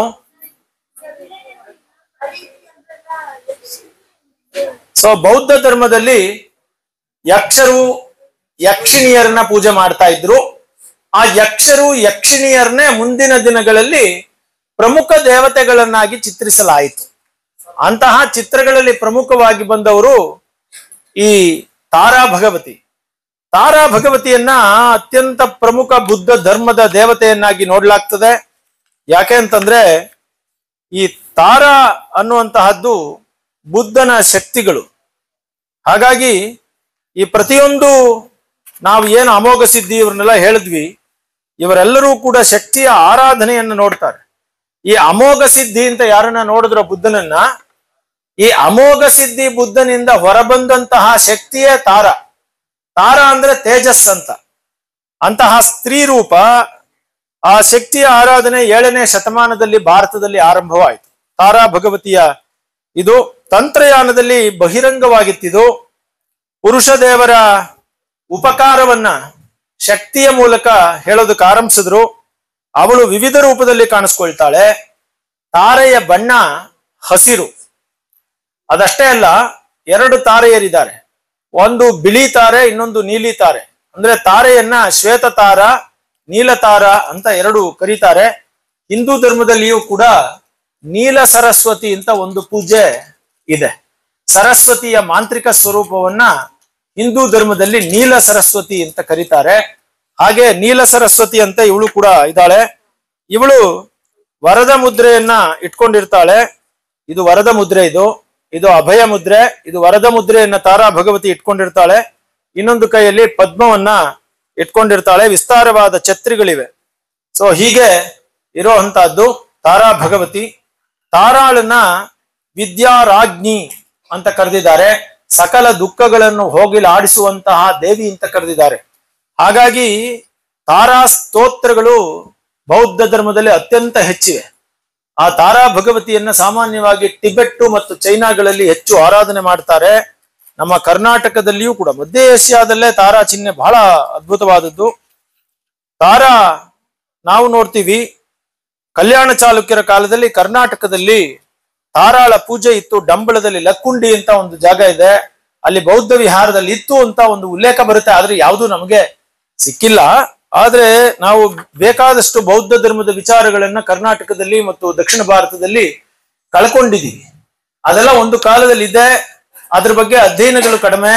ಬೌದ್ಧ ಧರ್ಮ ಯಾವಾಗ ಹಿಂಸರಿತವನ್ನ ಅನುಭವಿಸ್ತು. ಆವಾಗ ಬೌದ್ಧ ಧರ್ಮದ ಅನೇಕ ವಿಹಾರಗಳು, ಅದರ ಪೂಜಾ ಪದ್ಧತಿಗಳು ಮತ್ತು ಅದರ ಪ್ರತಿಮೆಗಳು ದಕ್ಷಿಣ ಭಾರತದಲ್ಲಿ, ಸ್ಪೆಷಲಿ ಕರ್ನಾಟಕದಲ್ಲಿ ಹೋಗಿವೆ. ಆದ್ರೆ ನಮಗೆ ಕರ್ನಾಟಕದಲ್ಲಿ ಬೌದ್ಧ ನೆಲೆಗಳಿತ್ತು ಅನ್ನೋದಕ್ಕೆ ನಮಗೆ ಸಾಕ್ಷಿಗಳು ನಾವೇ ಮಾಡಿರುವಂತಹ, ಅಂದ್ರೆ ಮೈಸೂರು ಯೂನಿವರ್ಸಿಟಿಯಿಂದ ನಮ್ಮ ಗುರುಗಳಾದಂತಹ doctor M S Krishnamurthy sir ಅವರು ಮಾಡಿರುವಂತಹದ್ದು ಮತ್ತು ಇಲಾಖೆಯಿಂದ ಮಾಡಿರುವಂತಹ ಉತ್ಖನನ 2 ಬಾರಿ ಮಾಡಿದ್ವಿ. ಅದರಲ್ಲಿ ನಮಗೆ ಬೌದ್ಧ ನೆಲೆಗಳು, ವಿಹಾರಗಳು ಸಿಕ್ತು. ಎಲ್ಲಿ? ರಾಜಘಟ್ಟದಲ್ಲಿ. ಅದಲ್ಲದೆ ಸನ್ನತಿಯಲ್ಲಿ ನಮಗೆ ಬೌದ್ಧ ವಿಚಾರಗಳು ಕನಗನಹಳ್ಳಿಯಲ್ಲಿ ಬೇಕಾದಷ್ಟು ಸಿಕ್ತು, ಸನ್ನತಿಯಲ್ಲಿ ಸಿಕ್ತು. ಹಾಗೇನೆ ನಮಗೆ ಕದಂಬರ ಬನವಾಸಿಯಲ್ಲಿ ಬೌದ್ಧರಿದ್ರು ಅಂತ ಬರ್ತದೆ. ಚಾಲುಕ್ಯರ ಕಾಲದಲ್ಲಿ ಬಾದಾಮಿಯಲ್ಲಿ ಬೌದ್ಧರಿದ್ರು ಅಂತ ಬರ್ತದೆ. ಅದೇ ತರ ಈ ಮಹಿಷ ಅಂದ್ರೆ ಮೈಸೂರು ಪ್ರಾಂತ್ಯದಲ್ಲಿಯೂ ಇತ್ತು ಅಂತ ಹೇಳ್ತಾರೆ. ಆದ್ರೆ ಇದಕ್ಕೆಲ್ಲ ಯಾವುದು ಕೂಡ ನಮಗೆ ಈಗ ಆಧಾರಗಳಿಲ್ಲ. ಅದರಿಂದ ಹೊಸದಾಗಿ, ಮತ್ತೆ ನಾನು ಯಾವಾಗ್ಲೇ ಹೇಳ್ದ ಹಾಗೆ ಬೌದ್ಧ ಧರ್ಮದ ಬಗ್ಗೆ ಹೆಚ್ಚು PhD ಮಾಡೋದಕ್ಕೆ ಯಾರು ಇಷ್ಟಪಡೋದಿಲ್ಲ. ಯಾಕೆಂದ್ರೆ ಬೌದ್ಧ ಧರ್ಮಕ್ಕೆ ಸಂಬಂಧಪಟ್ಟಂತೆ PhD ಮಾಡ್ಬೇಕಾದ್ರೆ ಅದಕ್ಕೆ ಸಾಕಷ್ಟು ಏನಾದ್ರೂ ಸೋರ್ಸಸ್ ಬೇಕಾಗ್ತದೆ, ಮೆಟೀರಿಯಲ್ಸ್ ಬೇಕಾಗ್ತದೆ. ಇವ್ರಿಗೆ ಸಿಗದೆ ಇರೋದ್ರಿಂದ ಮಾಡೋದಿಲ್ಲ. ಆದ್ರೆ ಎಲ್ಲ ಕಡೆನೂ ಬೌದ್ಧ ನೆಲೆಗಳಿತ್ತು ಅಂತ ಕ್ಲೈಮ್ ಮಾಡೋದನ್ನ ನೋಡಿದೀವಿಯೇ ಹೊರತು ಅದಕ್ಕೆ ತಕ್ಕಂತ ಪೂರ್ಣಕವಾದ ಆಧಾರಗಳಿಲ್ಲ. ಹಾಗಾಗಿ ಚಾಲುಕ್ಯರ ಕಾಲದಲ್ಲಿ ನಮ್ಗೆ ಸಿಗುತ್ತೆ ತಾರಾದ ಪೂಜೆ ಇತ್ತು ಅಂತ. ಆದ್ರೆ ನಮ್ಗೆ ಅದು ಅಧಿಕೃತವಾಗಿ ಆರ್ಕಿಯಾಲಜಿಕಲ್ ಆಗಿ ನಮ್ಗೆ ಪ್ರೂವ್ ಆಗುವುದಕ್ಕೆ ಆಗೋದಿಲ್ಲ. ಸೊ ಅದೇ ತರ ವಜ್ರಯಾನ ಪಂಥದಲ್ಲಿಯೂ ಕೂಡ ತಾರಾನ ತೋರಿಸಿದ್ದಾರೆ. ಅಲ್ಲಿ ಯೋಗ ಭಂಗಿಯಲ್ಲಿ ಕುಳಿತಿರ್ತಾರೆ. ಇನ್ನು ಕುಂಡ ಅಂತ ವೈರೋಚನನ ಆಧ್ಯಾತ್ಮಿಕ ಮಗಳು ಕುಂಡ, ಅವಳು ಕೂಡ 2, 4, 16, 18 ಇದೆಲ್ಲ ಇದೆ. ಆದ್ರೆ ಆ ಮೂರ್ತಿಯು ಕೂಡ ನಮಗೆ ಇಲ್ಲಿ ಸಿಗೋದಿಲ್ಲ. ನಿಷ್ಪನ್ನ ಯೋಗಾವಳಿ ಅಂತ ಒಂದು ಗ್ರಂಥ, ಅದರಲ್ಲಿ ಇದ್ರ ಬಗ್ಗೆ ಹೇಳಿದ್ದಾರೆ. ಇನ್ನೊಬ್ಳು ನಮ್ಮ ಹಿಂದೂ ಧರ್ಮದಲ್ಲಿ ನಾಗರ ಆರಾಧನೆ, ಇವತ್ತೆಲ್ಲ ಇವತ್ತು ವಿಶೇಷ? ನಾಗರ ಪಂಚಮಿ. ಹಾಗೆ ನಾಗದೇವತೆಯ ಆರಾಧನೆ ಹಿಂದೂ ಧರ್ಮದಲ್ಲಿದೆ. ಹಾಗೆ ಬೌದ್ಧ ಧರ್ಮದಲ್ಲಿಯೂ ಕೂಡ ನಾಗಗಳ ಆರಾಧನೆ ಇತ್ತು. ಆ ನಾಗಗಳ ಆರಾಧನೆಯಂತೆ ಯಕ್ಷಿ ಮತ್ತು ನಾಗರನ್ನ ಪ್ರತಿನಿಧಿಸುವಂತಹ ದೇವತೆ ಅಂತ ಹೇಳಿದ್ರೆ ಅವಳು ಜಂಗುಲಿ ಅಂತ, ಅವಳನ್ನ ಮಾನಸ ಅಂತ ಕೂಡ ಕರೆದಿದ್ದಾರೆ. ಸೊ ಮಾನಸಾಳ ಆರಾಧನೆ ಅವಳು ಬರ್ತದೆ. ಅವಳ ಕೈಯಲ್ಲಿ ವೀಣೆನ ನುಡಿಸ್ತಾ ಇರ್ತಾಳೆ. ಆ ಕೈ ವೀಣೆ ಮೇಲೆ ಬಿಳಿಯ ಹಾವುಗಳು ಬರೋ ಹಾಗೆ ತೋರಿಸಿರ್ತಾರೆ. ಅದು ಮಾನಸಾದ ಪೂಜೆಗಳು. ಬಾಣಭಟ್ಟ ತನ್ನ ಹರ್ಷಚರಿತದಲ್ಲಿ ಜಂಗುಲಿಕಾ ಬಗ್ಗೆ ಹೇಳ್ತಾನೆ. ಸೊ ಬೌದ್ಧ ಧರ್ಮದಲ್ಲಿ ಮತ್ತು ಚೈನಾದಲ್ಲಿ ಈ ಜಂಗುಲಿಕಾಳನ್ನ ಪೂಜೆ ಮಾಡಿದ್ರೆ ಹಾವಿನ ವಿಷದಿಂದ ಹೊರಬರಬಹುದು ಅನ್ನುವಂತಹ ನಂಬಿಕೆ ಇದೆ. ಅದೇ ತರ ಮಹಾಮಯೂರಿ ಅಂತ ಇದ್ದಾಳೆ. ಇವಳು ಹಾವಿನಿಂದ ಕಡಿದಂತಹ ವ್ಯಕ್ತಿಗಳ ವಿಷವನ್ನ ತೆಗೆಯೋದ್ರಲ್ಲಿ ಸಮರ್ಥಳು. ಮಯೂರಿ ಅಂತ ಇದೊಂದು ಮಾಂತ್ರಿಕ ಸೂತ್ರ. ಆದ್ರೆ ಮಾಂತ್ರಿಕ ಸೂತ್ರಕ್ಕೆ ಒಂದು ಪ್ರತಿಮೆಯ ರೂಪವನ್ನ ನೀಡಲಾಗಿದೆ. ಒಂದು ಕಾಲದಲ್ಲಿ ಬುದ್ಧ ಬೋಧಿಸತ್ವನಾಗಿ ಚಿನ್ನದ ನವಿಲಾಗಿ ಹುಟ್ಟಿರ್ತಾನೆ. ಅಲ್ಲಿ ಪ್ರತಿದಿನಾನು ಗರಿನ ಕೊಡ್ತಾ ಇರ್ತಾನೆ ಯಜಮಾನನಿಗೆ. ಆದ್ರೆ ಅವರು ದುರಾಸೆಯಿಂದ ಇದನ್ನೇ ನಾಶ ಮಾಡಕ್ ಹೋಗ್ತಾರೆ ಅನ್ನೋದು ಇನ್ನೊಂದು ಕತೆ. ಅದರಲ್ಲಿ ಕೂಡ ಮಹಾಮಯೂರಿಯ ಚಿತ್ರವನ್ನು ತೋರಿಸಿದ್ದಾರೆ. ಇವರು ಅಮೋಘ ಸಿದ್ಧಿ ಕುಲೇಶ ಗುಂಪಿಗೆ ಸೇರಿದ್ದವಳು. ಇದೇ ತರ ಪ್ರಜ್ಞಾ ಪಾರಮಿತ ಅನ್ನೋದು ಹಸ್ತಪ್ರತಿಗಳಿದೆಯಲ್ಲ, ಬುಕ್ಸ್, ಅದರದ್ದು ಪ್ರತಿರೂಪ. ಯಾರು? ಪ್ರಜ್ಞಾ ಪಾರಮಿತ. ಅದೇ ತರ ಸರಸ್ವತಿ ಕೂಡ ಇದ್ದಾಳೆ. ಅದೇ ತರ ಭೃಕುಟಿ ಅನ್ನೋಳಿದ್ದಾಳೆ. ಭೃಕುಟಿ ಅನ್ನೋದು ಸಮೃದ್ಧತೆಗಾಗಿರುವಂತಹ ದೇವತೆ. ಹಾರೀತಿ ಅನ್ನೋಳು ಇರ್ತಾಳೆ. ಹಾರೀತಿ ಒಬ್ಳು ಯಕ್ಷಿ. ಆರಂಭ ಕಾಲದಲ್ಲಿ ಅವಳು ಬೌದ್ಧ ಧರ್ಮದ ಪ್ರಕಾರ ಮಕ್ಕಳನ್ನೆಲ್ಲ ನುಂಗ್ತಾ ಇರ್ತಾಳೆ, ಮಕ್ಕಳನ್ನ ಅಪಹರಿಸಿ ನುಂಗ್ತಾ ಇರ್ತಾಳೆ. ಆದ್ರೆ ಬುದ್ಧನ ಉಪದೇಶವಾದ ನಂತರ ಅವಳಿಗೆ ಕರುಣೆಯ ಇದು ಬರ್ತದೆ. ಆಮೇಲೆ ಅವಳು ಮಕ್ಕಳನ್ನ ರಕ್ಷಿಸೋದಕ್ಕೆ ಆರಂಭಿಸ್ತಾಳೆ. ಸೊ ಆ ರೀತಿ ಒಂದು ಕಾಲದಲ್ಲಿ ಮಕ್ಕಳನ್ನ ತೆಗೆದುಕೊಂಡು ಹೋಗುವ ದೇವತೆಯಾಗಿ, ನಂತರ ಬುದ್ಧನ ಉಪದೇಶದ ನಂತರ ಅವಳಿಗೆ ಕರುಣೆ ಸಂವೇದನೆಗಳೆಲ್ಲ ಬಂದು ಅವಳು ಮಕ್ಕಳನ್ನ ರಕ್ಷಿಸುವ ದೇವತೆಯಾಗಿ ಅವಳು ಕಾಣಿಸ್ಕೊಳ್ತಾಳೆ. ಹೀಗೆ ಆ ರೀತಿಯನ್ನ ನೋಡೋಲ್ಲ. ಅಲ್ಲಿ ರಾಜಗೃಹದ ಮಕ್ಕಳನ್ನ ಕದ್ದಳು ಅಂತ ಅವಳ ಹೆಸರನ್ನ ಹಾರೀತಿ ಅಂತ ಹೆಸರಿಟ್ಟಿದ್ದಾರೆ. ಹಾರೀತ, ಹರತಿ ಅಂದ್ರೆ ಸಂಸ್ಕೃತದಲ್ಲಿ ಕದ್ದೊಯ್ಯವಳು ಅಂತ, ಕದಿಯವಳು ಅಂತ. ಸೊ ಹರಿತಿ, ಹಾರೀತಿ ಅಂತ ಅವಳ ಹೆಸರು. ಆದ್ರೆ ಮುಂದೆ ಅವಳು ರಕ್ಷಣೆ ಮಾಡ್ತಾಳೆ. ಸೊ ಬುದ್ಧ ಒಂದು ಸಲ ಅವಳಿಗೆ 500 ಮಕ್ಕಳಿರ್ತಾರೆ. ಆವಾಗ ಒಂದು ಮಗು ಹೋಗ್ಬಿಡುತ್ತೆ. ಅವಾಗ ಅಳ್ತಾ ಇರ್ತಾಳೆ ಅವಳು. ಆಗ ಅವಳು ಹೇಳ್ತಾಳೆ, ಅವನು ಬುದ್ಧ ಕೇಳ್ತಾನೆ, ಎಷ್ಟೋ ಮಕ್ಕಳನ್ನ ತಿಂತಾ ಇರುವಾಗ ಇಲ್ದೇ ಇರುವಂತಹ ನೋವು ನಿನ್ ಮಗು ಅಂದಿದ ತಕ್ಷಣ ನಿನಗೆ ಯಾಕೆ ಬರ್ಬೇಕು ಅಂತ. ಅವಾಗ ಅವಳಿಗೆ ಅರ್ಥ ಆಗುತ್ತೆ ವೇದನೆ ಅಂದ್ರೆ ಏನು ಅಂತ. ಆವತ್ತಿನಿಂದ ಅವಳು ಮಕ್ಕಳನ್ನ ಬುದ್ಧನ ಬೋಧನೆಯನ್ನ ಕೇಳಿ ತಾನು ಮಕ್ಕಳನ್ನ ರಕ್ಷಿಸೋದಕ್ಕೆ ಆರಂಭಿಸ್ತಾಳೆ ಅನ್ನೋದು ಈ ಹರಿತಿಯ ಕತೆ. ಇಂದಿಗೂ ಕೂಡ ನೇಪಾಳ ಮತ್ತು ಉತ್ತರ ಭಾರತದಲ್ಲಿನ ಬೌದ್ಧ ಮಠಗಳು ತಮ್ಮ ಆಹಾರದಲ್ಲಿ ಒಂದು ಭಾಗವನ್ನ ಈ ಹಾರೀತಿಯ 500 ಮಕ್ಕಳಿಗಾಗಿ ಊಟ ಇಡ್ತಾರೆ. 500 ಮಕ್ಕಳು ಬಂದು ತಿಂತಾರ ಅಂತ ಕೇಳ್ಬೇಡಿ.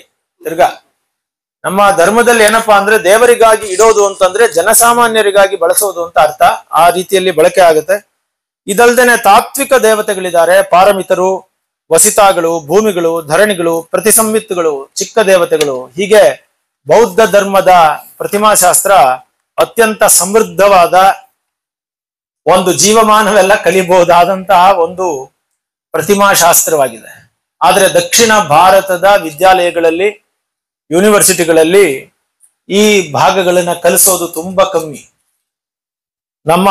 ನಾನು ಆಗಲೇ ಹೇಳಿದ ಹಾಗೆ ಮಾಸ್ಟರ್ ಡಿಗ್ರಿಯಲ್ಲಿ ಬಂದವರಿಗೂ PhD ಮಾಡಿದವ್ರಿಗೂ ಕೂಡ ಇವತ್ತು ಬುದ್ಧನ ಪ್ರತಿಮಾಶಾಸ್ತ್ರಗಳನ್ನ ಕಲಿತವ್ರು ಇಲ್ಲ, ಬಹಳ ಕಡಿಮೆ ಅನ್ನೋದೇ ನಮ್ಮ ಅಭಿಪ್ರಾಯ ಮತ್ತು ಇದು ಸತ್ಯ ಕೂಡ. ಹಾಗಾಗಿ ಬೌದ್ಧ ಧರ್ಮದ ಬಗ್ಗೆ, ಬೌದ್ಧರ ಬಗ್ಗೆ ಇನ್ನಷ್ಟು ಅಧ್ಯಯನಗಳು ದಕ್ಷಿಣ ಭಾರತದಲ್ಲಿ ಆಗ್ಬೇಕಾಗಿದೆ. ದಕ್ಷಿಣ ಭಾರತದಲ್ಲಿ ಹ್ಯೂಯನ್ ಸಾಂಗ್, ರಿತ್ಸಿಂಗ್ ಮತ್ತು ಇತರ ಸಮಕಾಲೀನ ಸಾಹಿತ್ಯಿಕ ಕೃತಿಗಳಲ್ಲಿ ಮತ್ತು ಅಲ್ಲಲ್ಲಿ ಶಾಸನಗಳಲ್ಲಿ ಮತ್ತು ಪ್ರಾಚೀನ ಕೃತಿಗಳಲ್ಲಿ ಬೌದ್ಧರ ಬಗ್ಗೆ ಉಲ್ಲೇಖಗಳು ಬರುತ್ತವೆ. ಮತ್ತು ಬೌದ್ಧರ ಕೃತಿಗಳಲ್ಲಿಯೂ ಉಲ್ಲೇಖಗಳು ಬರ್ತವೆ. ಆದ್ರೆ ಬೌದ್ಧ ಧರ್ಮದ ನೆಲೆಗಳು ಇಲ್ಲಿ ಸಿಗೋದಿಲ್ಲ. ಹಾಗಾಗಿ ಇನ್ನಷ್ಟು ಹೆಚ್ಚಿನ ಸಂಶೋಧನೆಗಳು ನಡೆದಾಗ ಇದ್ರ ಬಗ್ಗೆ ನಮಗೆ ಬೆಳಕು ಚೆಲ್ಲೋದಕ್ಕೆ ಅನುಕೂಲ ಆಗುತ್ತೆ.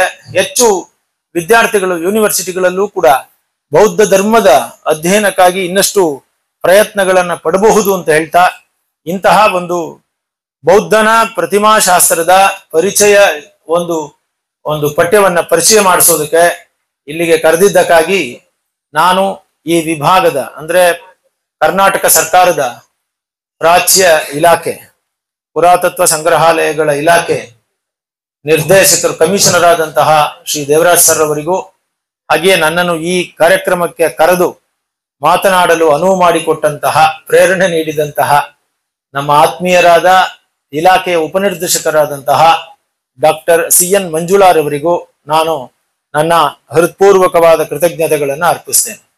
ಹಾಗೆಯೇ ಈ ಇಲಾಖೆಯ ಎಲ್ಲ ಸಿಬ್ಬಂದಿಗಳಿಗೂ ನನ್ನ ಧನ್ಯವಾದಗಳನ್ನು ಅರ್ಪಿಸ್ತೇನೆ. ಮತ್ತು ಈ ಕಾರ್ಯಕ್ರಮದಲ್ಲಿ ಸಿದ್ಧಾರ್ಥ ನಗರ ಕಾಲೇಜಿನ ನಮ್ಮ ಪ್ರೇಮಲತಾ ಅವರು ನಮ್ಮ ಅತ್ಯಂತ ಆಪ್ತರು, ಮೊದಲಿಂದಲೂ ಪರಿಚಯ. ನಾವೆಲ್ಲ ಒಟ್ಟಿಗೆ ಡಿಗ್ರಿ ಕಾಲೇಜ್ಗಳಲ್ಲಿ ಪಾಠ ಮಾಡ್ತಾ ಇದ್ದವರು. ಅವ್ರು ಇನ್ನೂ ಡಿಗ್ರಿ ಕಾಲೇಜಲ್ಲಿ ಇದ್ದಾರೆ, ನಾನು ಸ್ವಲ್ಪ ಯೂನಿವರ್ಸಿಟಿಗೆ ಬಂದೆ. ನಾವೆಲ್ಲ ಅತ್ಯಂತ ಆತ್ಮೀಯರು. ಅವರು ಇಲ್ಲಿಗೆ ತಮ್ಮ ಮಕ್ಕಳನ್ನೆಲ್ಲ ಶ್ರೇಷ್ಠ ವೈದ್ಯರು ಮತ್ತು ವಯೋವೃದ್ಧರು. ನಾನು ಹೇಳ್ಬಾರ್ದು, ವಯಸ್ಸಾಗಿದೆ ಅಂದ್ರೆ ಹೊಡೆದ್ ಬಿಡ್ತಾರೆ ಮೇಡಮ್.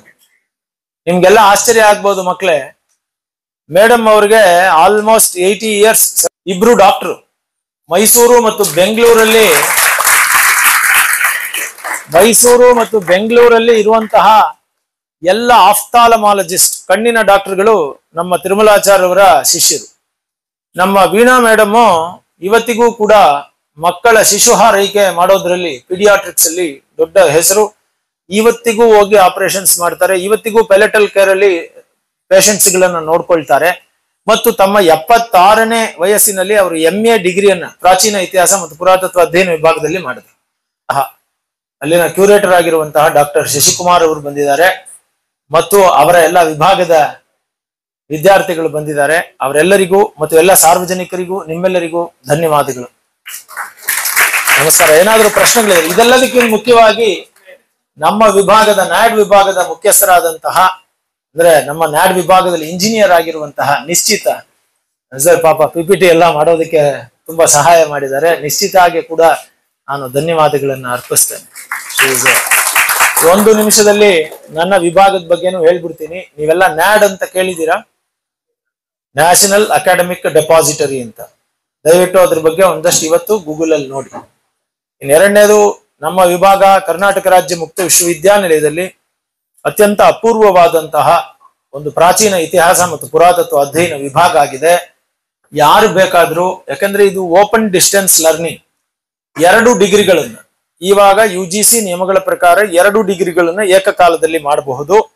ಹಾಗಾಗಿ ಮಾಸ್ಟರ್ ಡಿಗ್ರಿಯನ್ನ ಪ್ರಾಚೀನ ಇತಿಹಾಸ ಮತ್ತು ಪುರಾತತ್ವ ಅಧ್ಯಯನದಲ್ಲಿ ಮಾಡುವಂತಹ ವಿದ್ಯಾರ್ಥಿಗಳು ನಮ್ಮ ಪ್ರಾಚೀನ ಇತಿಹಾಸ ಮತ್ತು ಪುರಾತತ್ವ ಅಧ್ಯಯನ ವಿಭಾಗಕ್ಕೆ ಭೇಟಿ ಕೊಡಬಹುದು ಅಂತ ಈ ಸಂದರ್ಭದಲ್ಲಿ ಹೇಳ್ತೀನಿ. ಎಲ್ಲರಿಗೂ ಧನ್ಯವಾದಗಳು. ಏನಾದರೂ ಪ್ರಶ್ನೆಗಳಿದ್ರೆ ಕೇಳ್ಬೋದು. ಜೈ ಹಿಂದ್, ಜೈ ಕರ್ನಾಟಕ ಮಾತು.